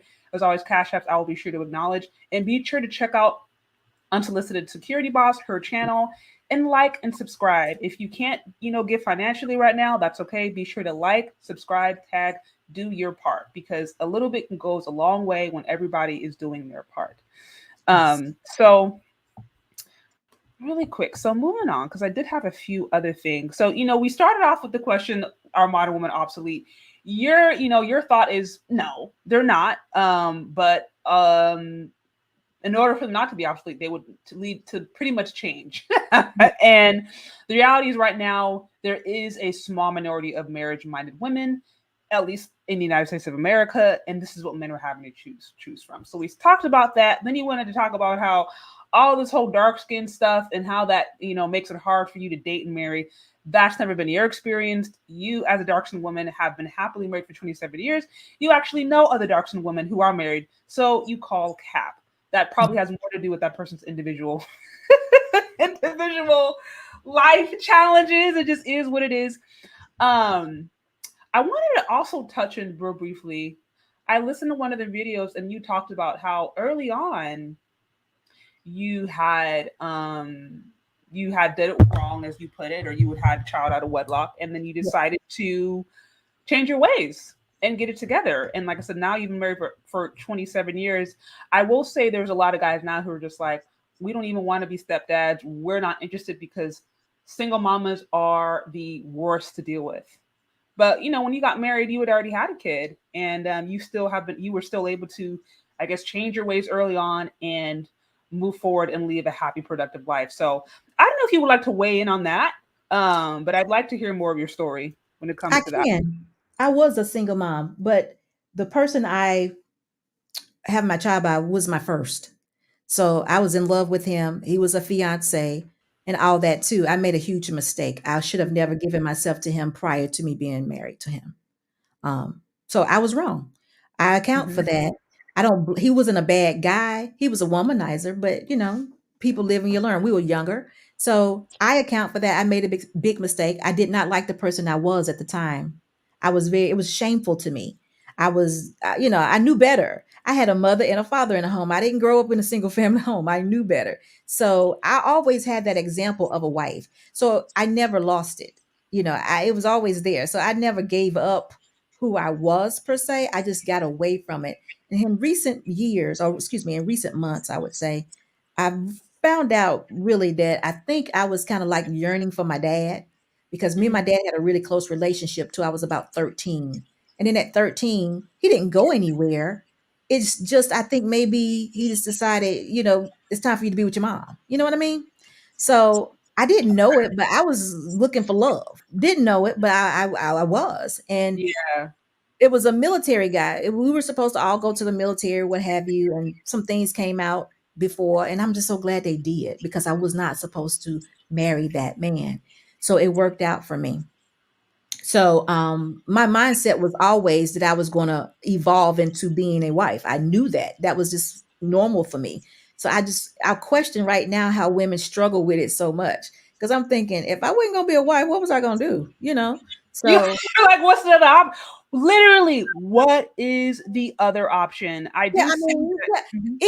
but even with the good job, even with the good career, I still needed to be a wife. It just, well, I'm supposed to be out here by myself. That was my thought process 27 years ago. I naturally evolved into being a wife. I knew how to cook, clean, take care of my husband. I was a wife. Now, did I know everything? Absolutely not. So, that was the part that I needed to grow into. I needed to grow into that, and to I should say, what, make it a good situation, because anybody can be married. That was my mindset, but I needed to make it a good marriage. And my husband and I, he actually came with a plan. He was, let me just set everybody free. He was not a a six-figure earner at that time. He was not, and neither was I. But Yeah. but I gotta tell you, so some of these things you hear, it's like funny, because you apply it to your life and you're like, wow, that is really true. He had a plan though. My husband had a foundation in the Creator, in Christ. It was that was it. It had to be that. And he had a plan for his life. He knew he was going to be an entrepreneur, and you couldn't tell him anything different, and he was going to be successful. I couldn't bend him off of that. No way he was going to work a job, but for a little bit of time, and it was only for survival that he would work a job. He was not going to do that. So that has been his everything forever. That's all he's ever presented to me. So how could I not submit and follow that? I mean, what else could I have asked for? I Yeah. mean, that was it. So that's what I did. And now I work for him. Now, along the way, um, I am a realtor. I'm a realtor also. So I've been selling houses since 2001. I don't actively sell houses anymore, only to my past clients, but I am an active realtor. Okay. Um, but that was his idea also. And of course, we like it. And you do that kind of stuff to make money. You do this to make money. And so, I was, you know, I had a good deal. I wish that on everyone. I had a good deal. Yeah. You had a good deal. Well, I do see Lady Day there in the back. I wanted to bring her on for a few minutes before I wrap things up, because I know she was able to join. So, Hello. hey, what's going on, Lady Day? Is that how you say it? Die? Lady Day. Yes. Okay. Lady Die. I'm Yes, my name is. I'm adding A's and everywhere. Maybe because people call me Day Day sometimes. Oh, It's good to have you. I Yes. know we kind of briefly met on TikTok, and I think you said someone had told you to check me out. And thanks for coming. Thanks for joining. yes, thanks for having me. It's a great conversation you guys are having right now. Yeah, so we're talking about whether or not modern women are obsolete. I don't know what aspect you kind of saw, but just to kind of bring you up to speed, there's been this whole conversation going on in the social media streets about just, whether or not modern women are marriage material. I interviewed a few gentlemen over the last few weeks who were at the Passport Bros or SYSBM community, who were just like, look, there's not a lot of marriageable options out here. I have to go abroad just to find decent women. So that's kind of been what we've been talking about, whether or not modern women are indeed obsolete for the marriage-minded man in America, and what that means, what that looks like for women who do desire marriage, who do want to turn around and maybe do things different. What does that look like? So that's what we've been discussing, talking about. Glad you're enjoying. If you have anything you want to address or anything that stands up to you up to this point, Yeah. So modern women, Am I echoing? Mhm. No, I think. Are you good? Okay. Yeah, I hear you fine. Great. So, I see modern women today, they don't want to be married at all. They think that being married young is bad because they feel like they haven't lived their life. When to me, being a wife as a woman, being a wife is living your life. Having children is living your life. Going to the club is kind of like wasting your life. I'm not saying you can't gain experience, learn yourself, through those things. Yeah, I think every woman should probably do that just to understand and know that that's not the life that you need. But as far as thinking that that's the end of the world because you're someone's wife, no. I think they have it a little backwards, and I think they're basing it off of what they see. I think they feel that, what is it, all men cheat and all these type of things. I'm not going to settle. Well, you're not settling. It's just living. And I think they need to understand it's a happy thing. It's not a bad thing. Especially when you find the right one, like what you were saying. I think you said you found, or you had a good package deal or good deal. That kind of like was with me too. Like a lot of things you said is very similar to my story. Like my husband now, he was an average guy too. But his goal was to, be an entrepreneur and all those things. And he did. Now he's not an average man anymore. I got married at 25 as well. We started off kind of very quick. We didn't get married in 6 months, but we kind of was married. We basically lived together while we were in a relationship, like from the beginning. So that kind of like was a marriage, I would say. But then after that, we figured it out. During that time, I know you mentioned earlier about learning what men are and how they operate. I learned that a little early, and that was during our relationship because he was very challenging in the sense, and I was kind of confused. But I understood that a lot of things I had to do had to change. So the book that you guys were reading, I learned that just by being in a relationship with him. So I actually had that experience just by looking and observing what was going on. So, after those type of things, briefly, we got married on his accord, of course, in that sense. Um, just there's just a lot of similarities. So that's what I do understand. Like, I don't know, being a wife is amazing to me. I wouldn't have it no other way. So often, when I hear women talk about, they say something like, a woman still has her life. She's still a person. And in a marriage, it's just not about, a marriage is a relationship. A marriage is a relationship. But I often say this, when a woman says I do to her husband, her purpose begins at that time to be her husband. Then his plan is the plan for their life. Remember, you and your husband are becoming one. So my husband had a plan of being an entrepreneur. I say this often. I could have worked a job and been just fine. I could have been in corporate America and been just happy lark. But he was like, no, that's not smart. We're going to work smart. So I became a realtor under his advice, I suppose. But who can take away from that? I wanted to be a judge. My whole everything was, I wanted the black robe. And he sat me down. We had a conversation. He's like, okay, let's talk about this. Tell me why you want to be a judge. What is it? Is it the money? Is it this? Is it that? And he honestly told me that will change you. I don't know if I could be married to a judge. It's going to alter who you are because you're going to be all day, telling people what to do, judging. I mean, you're going to be on people. I mean, that's what y'all know what judges do. He said, I don't think you can't turn it off.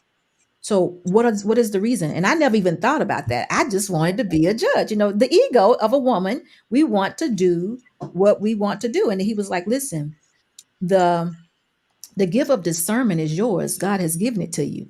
You can do that anywhere. It doesn't have to be, on a stage per se.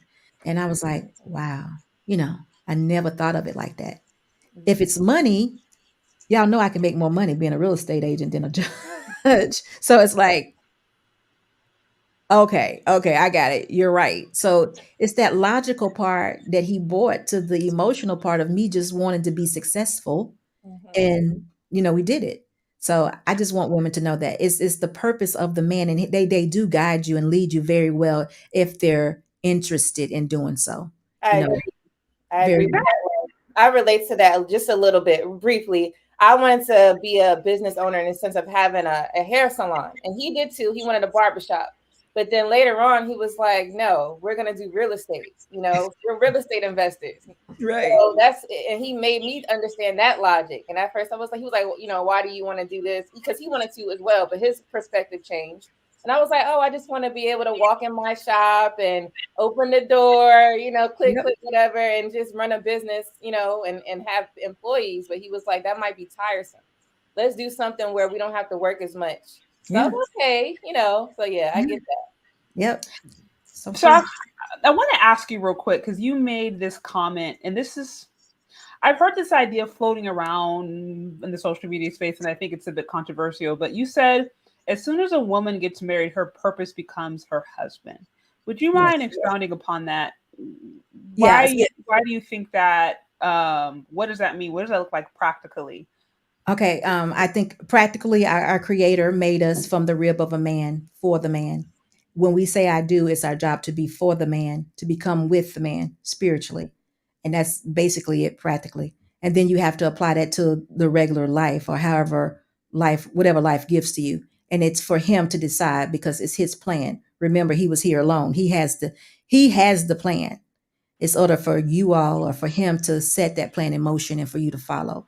And see, that's when submission comes easy. When a man has a plan and you're on his purpose. It doesn't mean, excuse me. Let me say this. It doesn't mean that a woman can't be successful in a career, but you just have to know that his purpose for your life is the marriage first. And then all those other things will come upon you. So that's what I mean. Okay. No, thank you for clarifying. Lady Di, I don't know if you want to weigh in on that. That's how I said it, right? Lady Di? Yes, Lady Di. Yeah. Okay. So yes, I agree with what she said. So I think people think when you're under a man, you have no purpose. Everything is under him and you're just like non-existing. That's not how that works. You're actually a representation of you both. You see him, you see her, you see her, you see him. It's the same thing. That's why it says you become one. That's a true statement. And it's a good representation. It's not bad. Wives bring different things to the table. So everything that your man is not doing, the woman brings. It's like a good balance. It is the balance. Just think of, I don't know, you guys went to science class when you're like weighing things, you don't want it to be unbalanced. That doesn't look right. It will look unstable. So being a wife is just a stable lifestyle if you are into marriage. So it offers that emotional side that men need. Men need love to endure marriage. Marriage requires love, and the love requires the sacrifice. He needs to have that emotional side of him in order to do that. If not, it can't happen. Right. So he needs to supply that. A woman needs that. Then we automatically, it's innately in us to submit to that. And I know people probably don't believe that, but I'm gonna tell you something, men. You keep asking the question to the women, are you gonna submit? And they keep telling you, yeah, it might be a lie, because it doesn't work that way. It just doesn't work that way. Women, we just kind of go with the plan. And if a man is in position, we follow. It doesn't have to be, you don't have to ask. We just follow. So position yourself and everything will be yours. I promise you. That's just how it works. That's how it's worked for me. Now, again, people may have different belief systems. And if you don't, then I don't know, because marriage is one that was from the creator, God, Jesus Christ. All of it was, that's the demonstration or illustration of that. So if you don't believe that, then maybe your marriage would be different. Right. So maybe it would be a business agreement or whatever people call it, Yeah, because, that gets to the whole nother thing. I don't know if you guys have seen that debate between Coach, I think, Gregory Adams, and then Hafez, where they were talking about marriage, and Hafez, I think, is newly married. He's open about, I guess, his faith, and he was like, no, like, God and marriage is the truth. And then Coach Gregory was like, but God isn't in marriage in America because, or he's not basically in this marriage system because it's like man-made. like the divorce court, all the documents, like God didn't have nothing to do with that. That was man-made. And so that's been a bit of a debate. I see it as obviously the institution of marriage, or just marriage, has been here since the beginning of time. Now, obviously, different cultures have articulated it differently. There's been different marriage practices in different cultures. I do think the way the system is set up in America, you spoke to this earlier, unsolicited security boss. I do think the way the system is set up is anti, I'm just being honest, I think it is anti what marriage is about. You know what I mean? It is positioned as a business deal where one party usually loses out.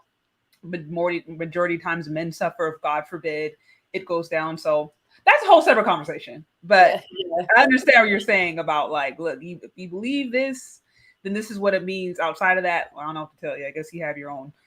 There are some forms of there are some parts of marriage that are business.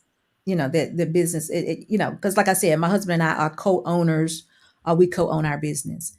So, 50-49 or 51-49. You know what I'm saying, yeah? So that is business. But that is because of the worldly standard that we have to live by.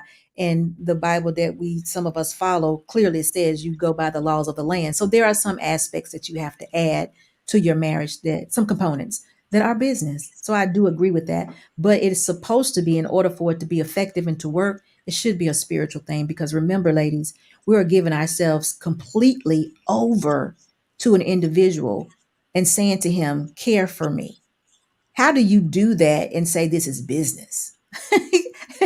How is that done? How can I spiritually give my whole body, my whole mind, my spirit in submission to a man if it's not, and it be just business? I don't think I could actually do that.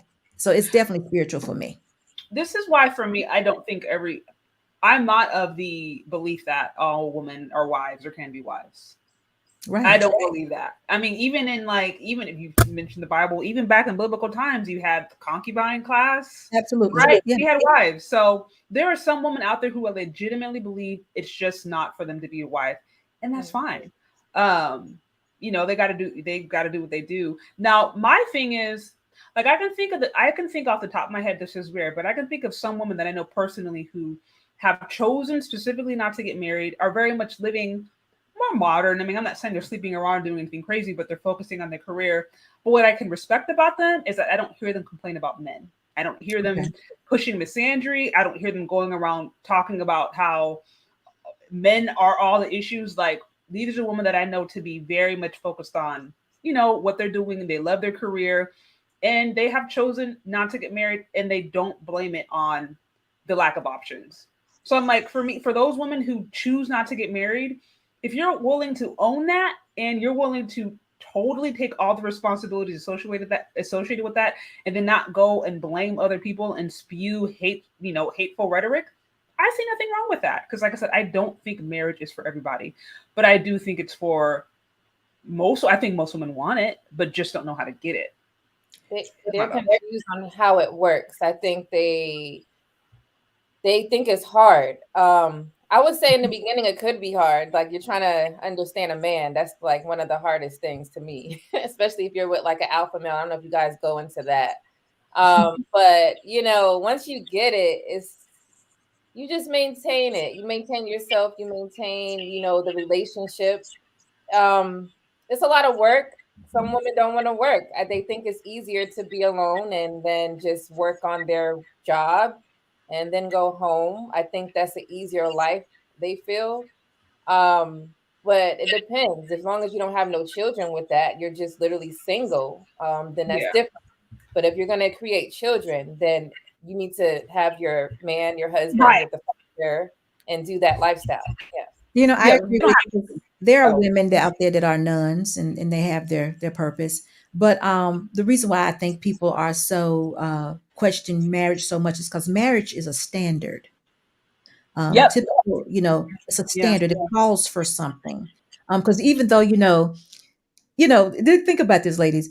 Even though people don't want it, they totally talk against it like every 5 minutes. It's like, well, hey, wait a minute. You don't want it. Why are we talking about it? It's not for you. Why are you discussing it? It's almost like I want it, but damn, I don't want to do what it take to get it. And then what if I'm doing it and she ain't doing it? They think about all this stuff. And I'm thinking, what else she got? I mean, what is life giving you? As a single person, I charged my live the other week, on Monday, I think it was. I say, if any of you can bring to me a woman that is single and that lives just as good as I do, and happy as I might even go with happy, because I'm a happiness.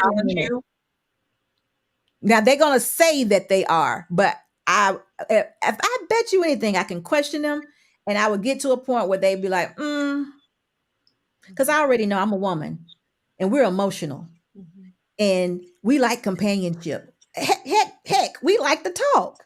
Yep. And we don't want to be sitting up in a room by ourselves talking to nobody every day of the week. True. So I already know we can pretend, we can get a dog, and a dog will be good for a time. But again, we were made from a man. I mean, we can wreck order all we want to, but it's still there. Yeah. Biblically speaking, if you guys follow biblical principles, I mean, that's how we run our marriage. It's just, I don't know, it makes sense. And since we've been doing that, I mean, we haven't had many issues. We haven't been married. How long you said? 20-something, 30 years? 7 years, yeah. Okay, we haven't been married that long, but see, I'm still happy, like you were saying. I still like my man. I still like him, yeah. Like you still like him. But you know what? If we were not made by the Creator, and we're going on the Big Bang Theory, I would like to hear more about that too. So that's a whole nother conversation. Real quick, I do want to acknowledge, I saw a few super chats come through. Shout out to Salima Haywood with the $19.99. Thank you. That's so generous of you. I see I'm loving this collaboration. I am married now for 25 years. Shout out to you. Since age 19, and it was a decision I have not regretted. I don't think that modern women are prepared to be unselfish, and so they don't appreciate marriage. Again, shout out to you. Thank you for being here, for showing support, all of that. Shout out to Lamar with the $2 on the super chat. I see we are simple. Yes, I think he's referring to men. Yeah. We are. They're easy to please. I don't see why it's so hard. Just learn them. Learn your man. Like when I was in a relationship, I used to ask every month, are we doing okay? Is there something that, I don't know, you got mad at me this month? Like I was always inquiring about it, just because I don't know. We're becoming one. I can't become one if we don't have these conversations. Like we have to know. And I did that, and I learned him and men in general. Yeah. And I think that as in a relationship, or even in a marriage, if you haven't done it, just ask questions like that. It opens up your man to talk, and opens up your man to have some type of emotions with you, because you're given the space for him to do that without getting upset, So absolutely. Eventually, you will pick up his movements, because you becoming one. So it'll figure itself out real soon. Yeah. Shout out to you, J Doe with the 10. It says modern broads, not real women or sisters, are done.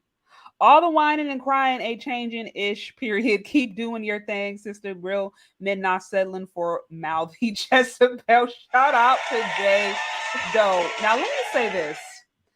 J Doe, I think, represents some of the different feedback I've been getting on my channel. And to be clear, the videos I showed to you earlier today from that lady on TikTok, I think she's a comedian. So I'm just like, let me just hope that that's just comedy. But even if it is, I'm like, if that's the kind of mentality that these dudes have to choose from, SYSBM, grab your passport, go abroad, because I wouldn't sign off. The women who emulate that kind of behavior aren't even good for themselves.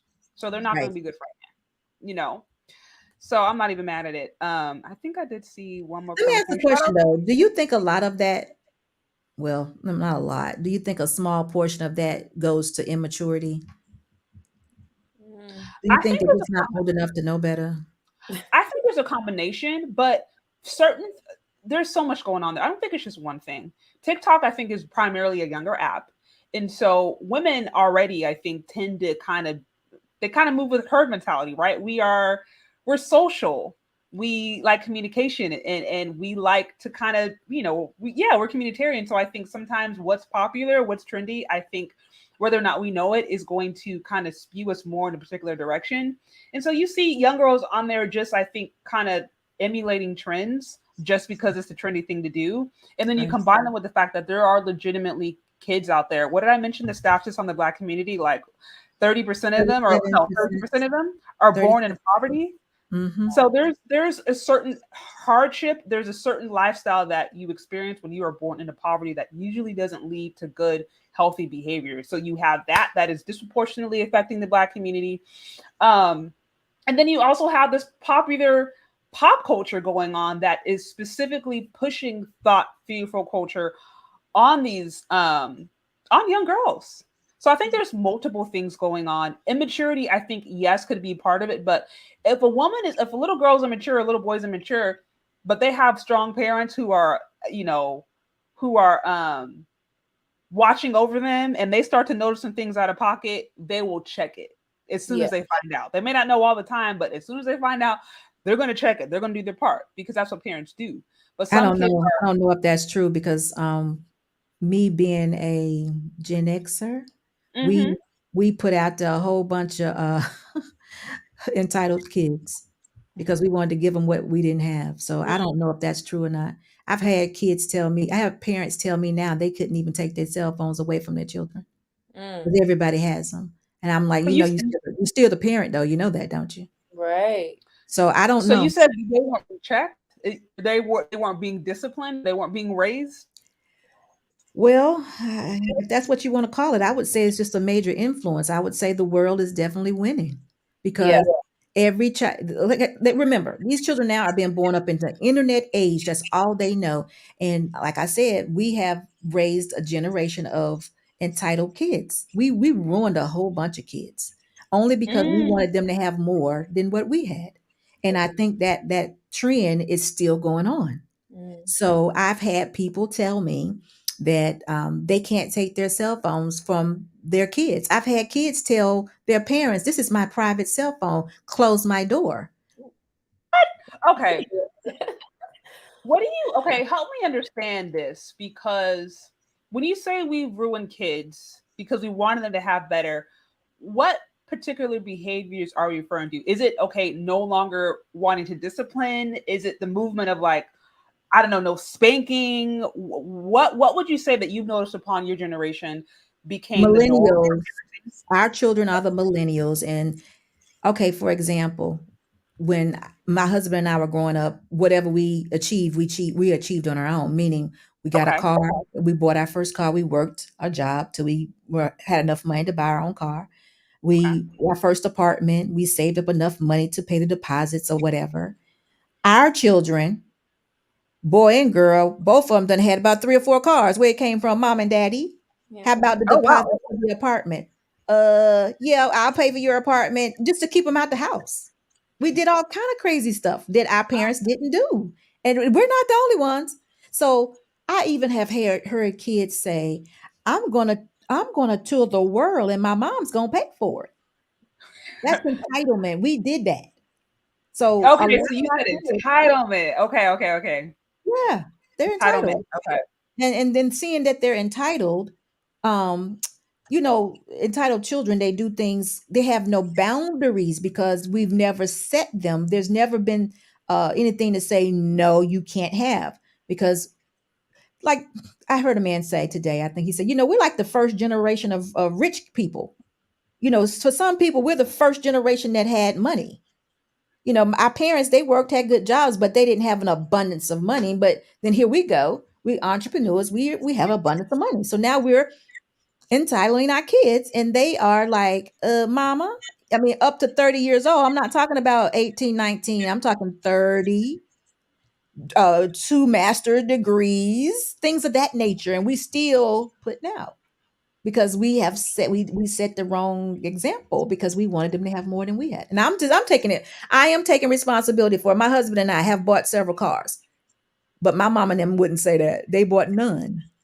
So I'm just telling you, I'm just giving you an idea where we messed up. And it's just, I don't see it getting any better. That is interesting. You know, I can say I appreciate you for breaking that down, because I actually had a conversation with a woman of your generation, maybe a month or two ago. Shout out to TJ Mosaic, and she kind of alluded to this, although she didn't kind of break it down in that way. Me personally, as a millennial, I will say my parents was not spoiling me. That was not. They were very much like, we was working, we were saving up to get our car. Like, that was not. And I don't know if it's maybe because they didn't want us to be spoiled, or they didn't want us to.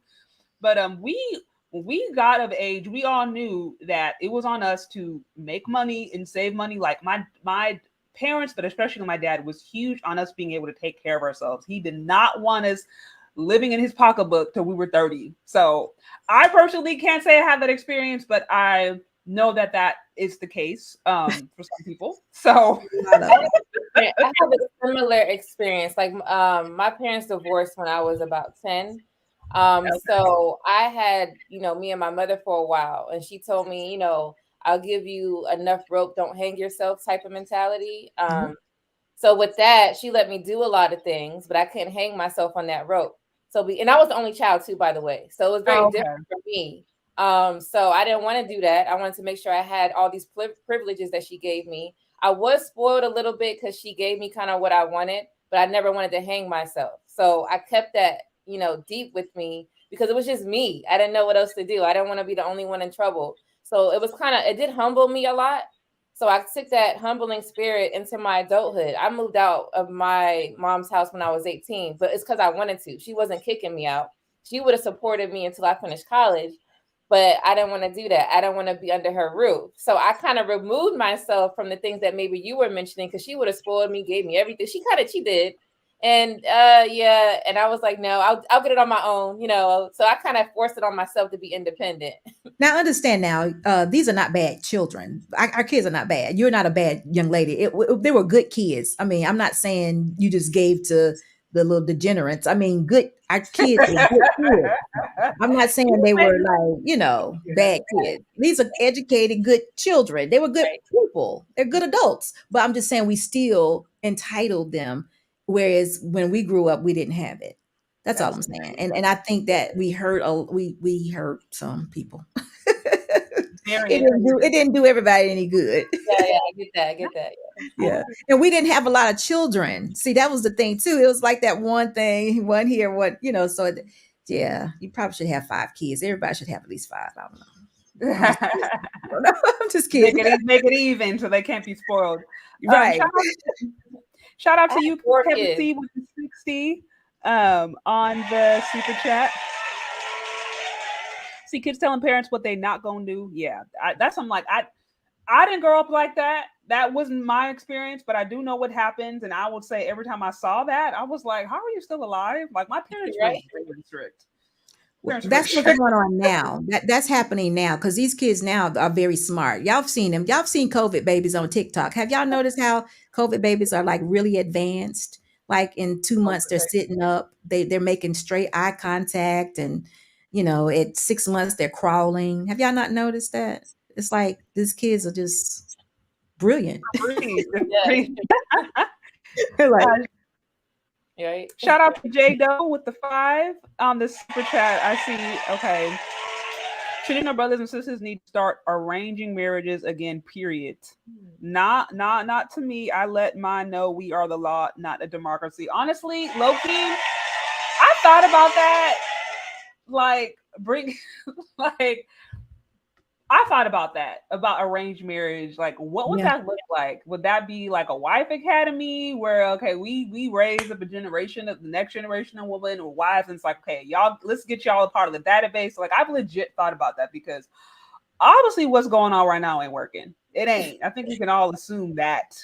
So I would support at least fleshing out that idea a little bit more. Shout out to you. I see Doc Age 93 with the 25. I see. Great conversation, ladies. Humbling yourselves to the relationship is inspirational and necessary. Keep putting out these messages to improve our culture. I will support it. Thank you for the love and support. Luke Hazley 20, I see you. Good to see you. I need you message. I'm gonna reach out to you soon.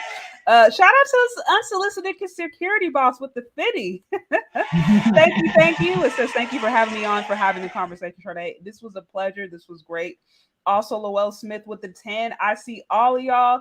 All y'all been coming through. I really appreciate the love and support. I'm so happy to have these ladies on. Shout out to every last one of y'all.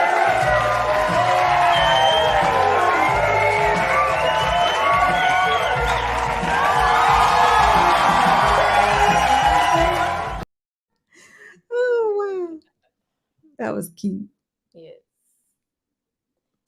Thanks for having us. I really appreciate it. Yeah, this is For good adding conversation. you too, but thanks for adding me.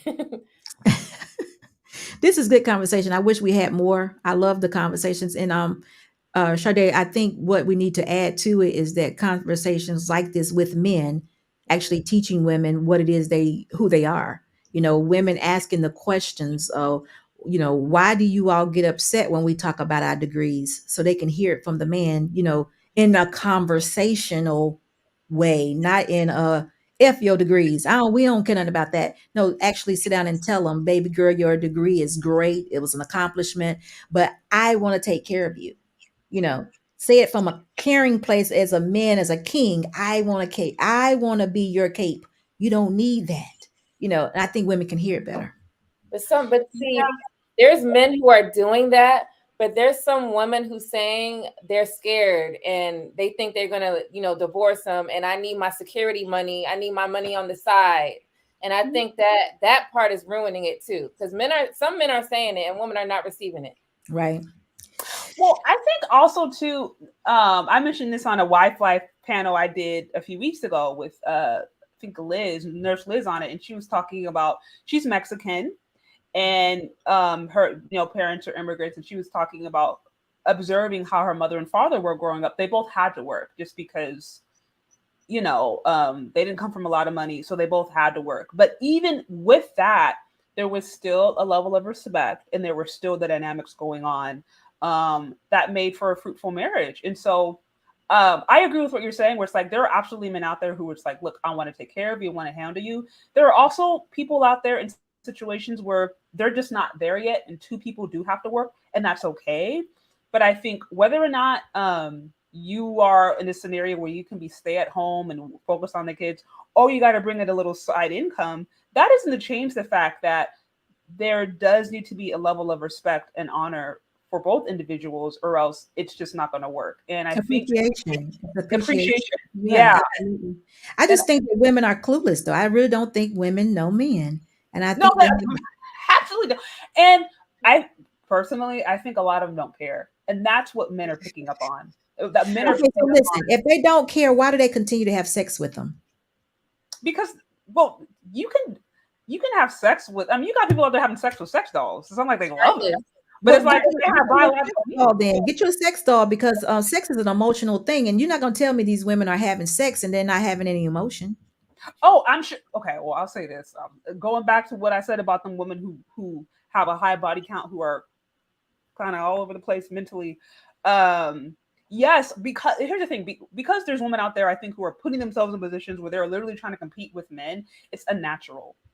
It's unnatural. I do know a woman who treats sex like they treat changing their underwear, and they think they're okay, and they say they're cool, but then there will be other places of their life that are completely out of order, completely chaotic, and they don't make a connection.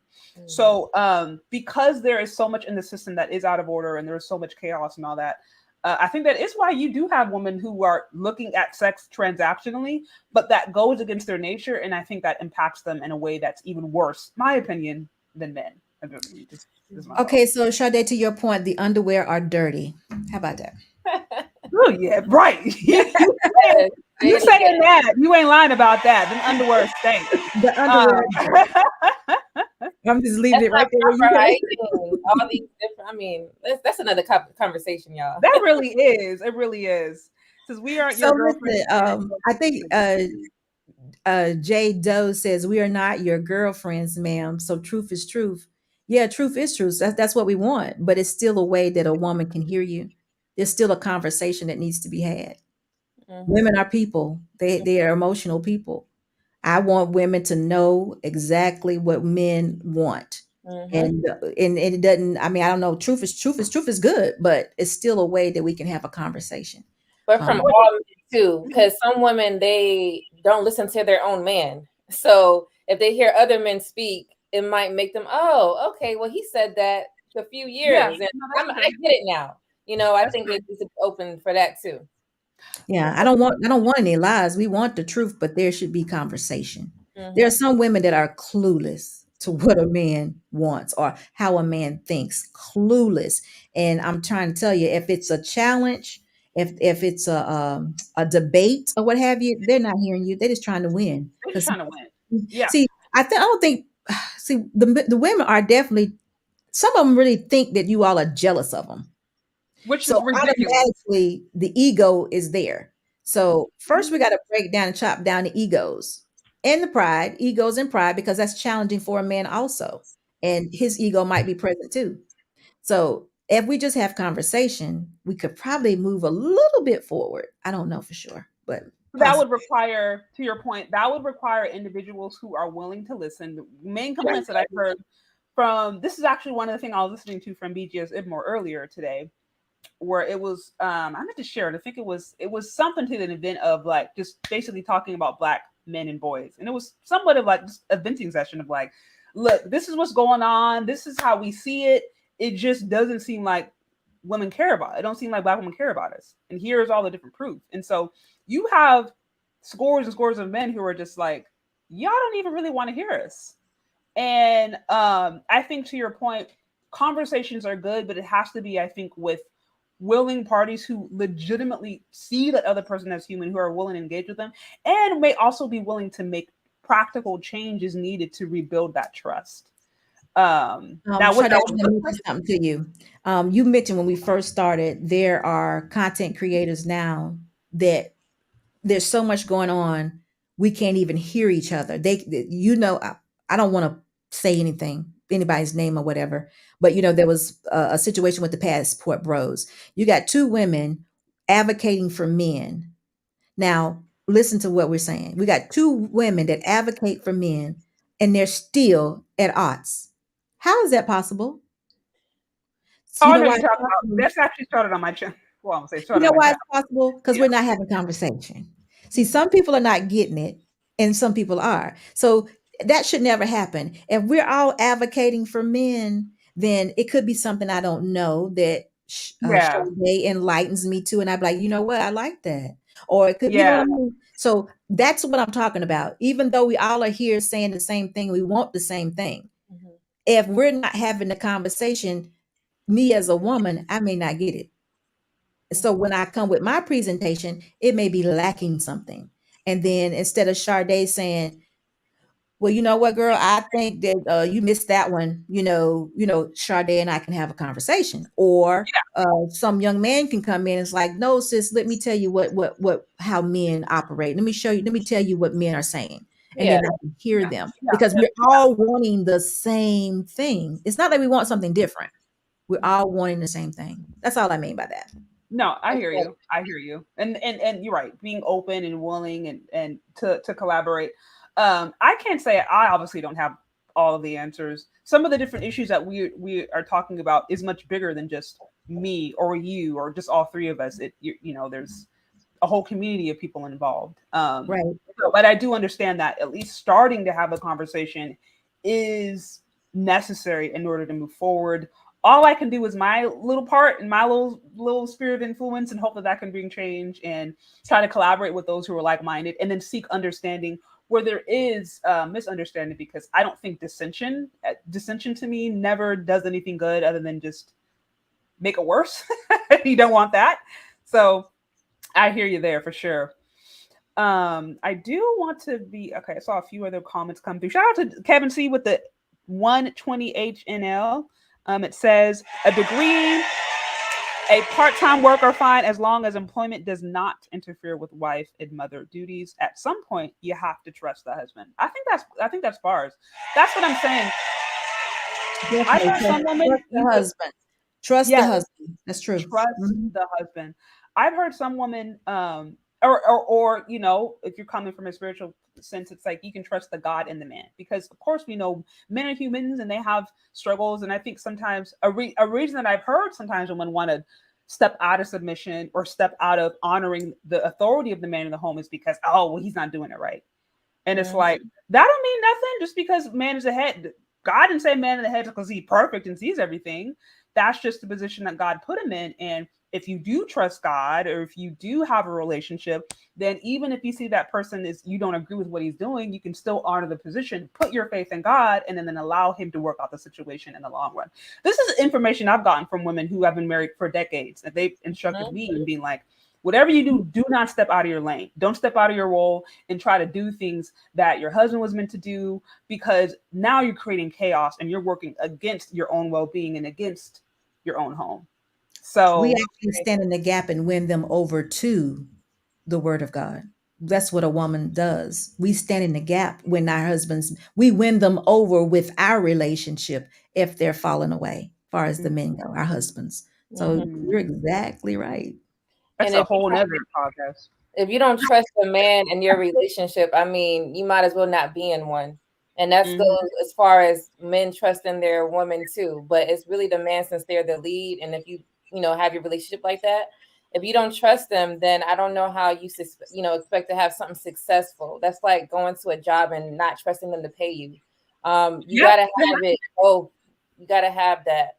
And trusting a man is not, first of all, you have to have the right man. Okay. I don't want to say all men. Okay. People may think, oh, what about this guy? He did all these crazy things to me.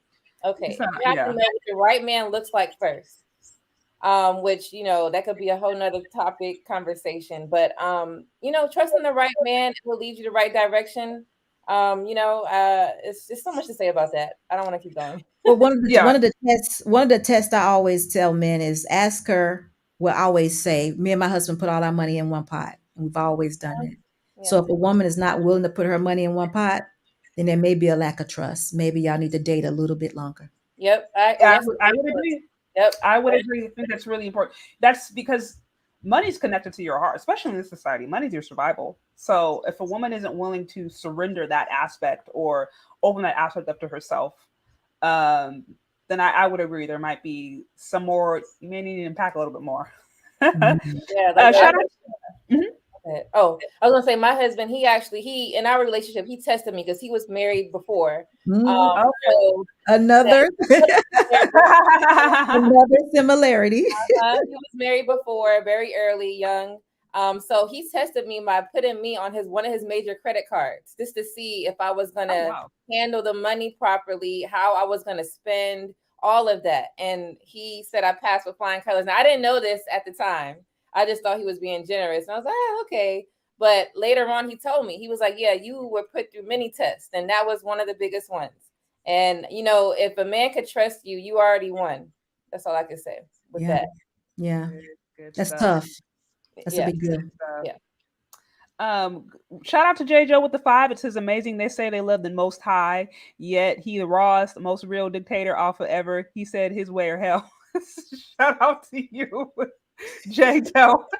I be having some interesting super chats. Shout out again to J. Doe. Says if you're not used to straying truth, your pops failed you. And then I see, thank you again, J. Doe. And I see next level with the 5. Great energy and great conversation. Thank you so much. Appreciate you. And again, J. Doe with the 2. It says respectfully, reeling the prize. We not debating. We not what? Now I know, at least for me, I ain't over here trying to debate with nobody. Me personally, I think when people have to come to the conclusion on their own. You can present whatever information, present whatever facts you have, but trying to change somebody's mind is pointless. That to me, that's useless. I mean, unless you're just trying to have an entertaining show. Right. There all day. It's like if you want to, some people you learn, like when you, and it's not just relationship, just in general, you talk to somebody and they feel like what you're saying doesn't make any sense. So that means that what you're saying is not true or it's not relevant. They like disregard everything you have to say. And I think as people, we shouldn't do that. Respect someone's opinion. Think about it. Because sometimes what they can say might have some truth to it, Put some insight into it. Just don't, oh, whatever, you're not talking about anything and just disregard it. Like, no, that's not how it works in a healthy relationship or in a friendship. Right, absolutely. Again with Jado, it says, well, if that's what you want, a soft dude, then enjoy it. We'll go be with him. This generation too soft, especially older ones. Real men love patriarchy. Jado was funny. Thank you for the 5. So y'all, this has been and I think Kevin C. Oh, I'd wanted to say, yeah, I see some women kind of use this as an excuse where it's like, oh, these men don't want us to have no degrees. These men, it's like most men that I've observed and listened to and I've even spoken with say they don't really care about the degree. It's more just like, are you going to use that as a way to try to beat it over their head? So I've never known a man to be intimidated by the fact that you have a college education. They don't really care. It's just like, are you still going to be nice to me and treat me like a respectable human being, or are you going to try to lord over me? That's the issue. Yeah. Right. But that's what they don't understand. They will say that a man is jealous of a woman having a degree.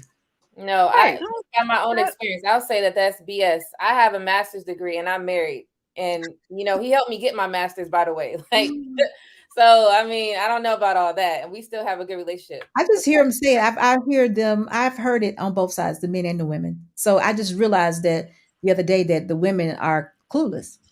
They're not hearing men. They're not hearing it. They just, they're thinking from their own emotions, their own brains. They're applying their own sense to what this man should like and what he should want. True. Right. So that's what I mean by conversation. That's why some man need to tell them, look here, So right. And to your point, those conversations can only really be had through women who are interested in learning. There are a lot of people out there who they're not interested in learning. They just want to believe whatever they believe. And when they hear rhetoric that would challenge their beliefs or maybe cause them to be self-accountable, whatever, they go back and attack. That's why he was called Mammy. Okay. That's why he was called a Mammy. So, well, I guess you're right. Cause I mean, I don't think some men like to have the conversations either. Because they don't want to argue. No one wants to go back and forth with women. No, that's not a conversation. That's a debate. I'm talking about learning. Right. Like we said earlier, Sade says I read this book and I learned and I talked to my husband and he taught me things. Men are here to teach us, to lead us, to teach us. I think my husband is one of the smartest men ever. He's taught me so many things. So that's one of his roles. No, I hear you. Actually, that's one of the reasons I was attracted to my husband, because he's one of the smartest guys I think I've ever met. I'm in a constant history class, whether or not I want to. That's what I mean. I'm like, okay, whether or not I am ready to learn, I'm going to learn. That's what I mean. Men can teach us so much. Yeah. But, it's like they teach us so much. That's just about the end of it. But that comes with that has to be some kind of either source of teaching and instructing or conversation. But again, like you said, women have to be willing to learn. And that's what I'm speaking to. I'm not talking about women that don't want to learn. No, I hear you. Well, this has been great, ladies. I know it's getting kind of late. This went a little longer than anticipated, but this has been really fun. I do want to be mindful of time because I know it's kind of late out where you're at. I think you said you're in the East Coast, right? Yeah, it's like 10. I can't see that far away, but I think it's like 10:30. It's late. Yeah, it's getting dinner time for me. But it's been so fun. We definitely have to do this more often. Like I said, you've shared some great perspective. You guys definitely be sure to check out Unsolicited Security Boss. Again, we're talking about wife stuff. We're talking about relationships, and she's actually been there, done that, and is doing it. I think.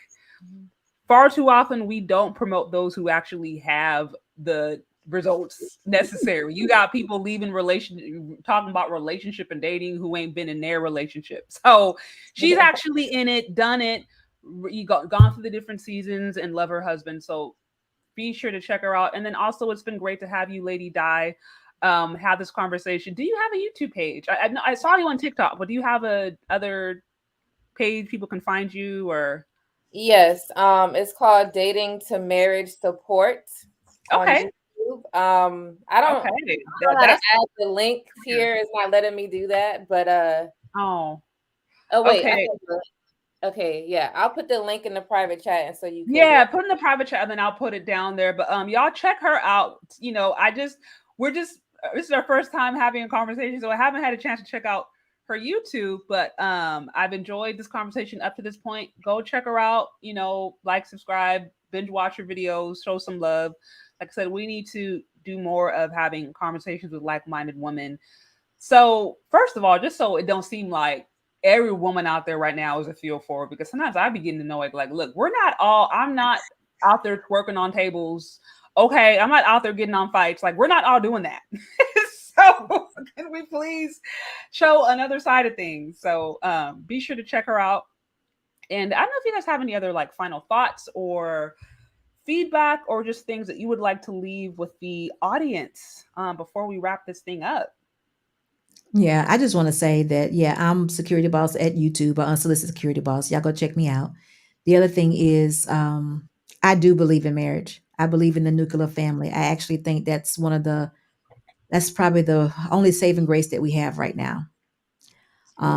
Whether it's this generation or the next, I'm going to push it. No matter how much people push back on me, I'm going to be that example. I'm going to say that all the time. I am going to be the example of a wife in a marriage, and my husband and I never I don't know, Sade, if you even know this. My husband, if this camera is on, my husband's here. He's the person behind the scene with everything. He's always here. I'm the hands-free person. Always there. So you see chats, you see comments, you hear noise or whatever, he's doing it. He's here. It's real. It's not made up. I'm not just talking. He's a real person, and he's here with me all the time. Dearly beloved. There you go. Aww, I want to be that example to young ladies that it can be a good life on this side. It's not the way that the world has painted the picture, and we don't have to live by those standards. We can have other standards, and that's within marriage. Thank you. Yes, and she is a Black woman, and she is a dark-skinned Black woman saying this. I am on the back end of the spectrum. You're right. This was all the excuses. Black women is tolerant. They don't like dark-skinned Black women. Black women's like, your life literally is a contradiction towards all that stuff. All of that, because I was a single mom. I got married. All of that. It is. You're right. You said you were a single. So remember, and I'm boss. I'm security boss, the boss part. I'm a boss chick. I was a single mom that got married. I've been married 27 years. Everything about me is winning, but it was always not supposed to. So, it's interesting. And I said that's interesting how you said that. Yeah. Everything.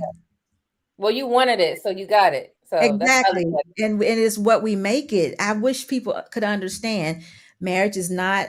It's just not a plan like that. It's what you make it. It's, if you want it to be successful, pour into it. Men get whatever they want. And I'm not going to take the show nowhere else, but men have a way of getting it whatever they want. Get you a woman and make your marriage work forever. Don't worry about divorce. That's it. If you worry about divorce, you're going to get divorced. That's right. how I say it. It's very hard not to hit the tree that you're watching. Yeah. It's very hard. So you guys, I'm Lady Di. I go by that on YouTube. My real name is Dinesha. But my TikTok is at Dating to Marriage. My YouTube is at Dating to Marriage Support. My channel is mostly to teach people about how to successfully date, because I think that is misunderstood, on how to find a real mate, real soulmate, or however you want to call it. Transition that into marriage, because that's the goal. Also, most of my videos right now are kind of advocate for men and trying to teach women what men are thinking, because I think that is already missed. So a lot of my channel is just going to be about just all of those things I just mentioned. So you could just check me out. I have a lot of videos you could go through. And yeah, I love this conversation with us. We definitely got to do this again and add the men maybe one day.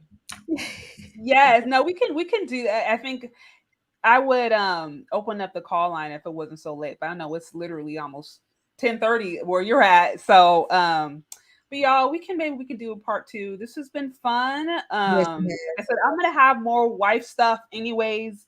Yes, ladies and gentlemen in the chat. So don't fear, there's some more stuff coming up. Yeah, soon. Wife Life is coming back on Thursday nights at 8 p.m. Eastern. Yes. what Wife Life is coming up, which is the panel that I think me and I Am Security Boss are a part of. So stay tuned for that. And then y'all know I do the How to Be a Wife series regularly. So we got plenty of pick me stuff coming up. So don't worry. Look, it never fails. It won't fail you. Well, anyways, thank you, ladies, for coming on, sharing your wisdom, sharing your perspective, all of that. And y'all definitely be sure to check them out. Hit the like button if you haven't already. And yeah, go show some love on their channels. All right. Thank you. Thank you, ladies. Bye. All right. You have a good evening. You too. Okay. All right. So this has been fun. I appreciate all of you guys for hanging out. This went a little longer than I anticipated, but that's okay because they were dropping some wisdom or had some good things to say I wanted to highlight. But also I want to real quick, I want to shout out Jado with the Toots and Shea. Got all my strip club dough for the night. Jado is funny. Thank you, Jado, for the support. Okay, so let's move on. I think there was another one I want to make sure I didn't miss. Oh yeah, I think that's okay. So that one, I want to make sure all y'all are acknowledged because I do appreciate the support. Like I said, that's how I'm able to keep this thing going because I know this is work. Was there another one I missed? Did I get it all? I think I got it all. Y'all, if I miss one, let me know in the comments because I want to make sure that you guys are all acknowledged for making this a group effort. But this was fun. For those of you who got on here late, I'm going to go add the timestamp. So no worries. You can go back and hop to a particular point if you want. And I think this was good. You know, there's been a lot going on, especially in the YouTube streets. And there's not only a lot of conversations that need to be had, but there's a lot of things that need to be repaired. And I'm the first to say, you know, if you are a man that is disgruntled with the dating and mating market out here and you feel like your wife is abroad somewhere, like in the comments, churning birders in some other country, have fun, grab a passport, be safe. You know, I'd never be one to hold you back. And if you are a lovely lady who is wanting a different way of doing things and you are willing and open to be accountable and want to listen to men and want to change your own life and really want to learn what it means to be a wife, this is why we are here having these conversations, because I do think there needs to be alternative space for women who don't want to do the whole popular culture thing, who don't feel the need to be a 304, who want to be a wife in the midst of a culture that promotes thought culture. You know, this is why we're here. So I think we can do both at the same time.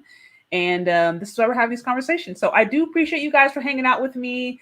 Again, if you haven't hit the like button already, please be sure to do so. Share this with someone if you think it found it interesting. Tag anybody, of course, and stay tuned for other upcoming content, other upcoming lives, all that stuff, because we're going to have some more wifey pick me stuff dropping. So stay tuned. And I think if nothing else, I'll talk to you later. Okay, guys? Peace.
Bye.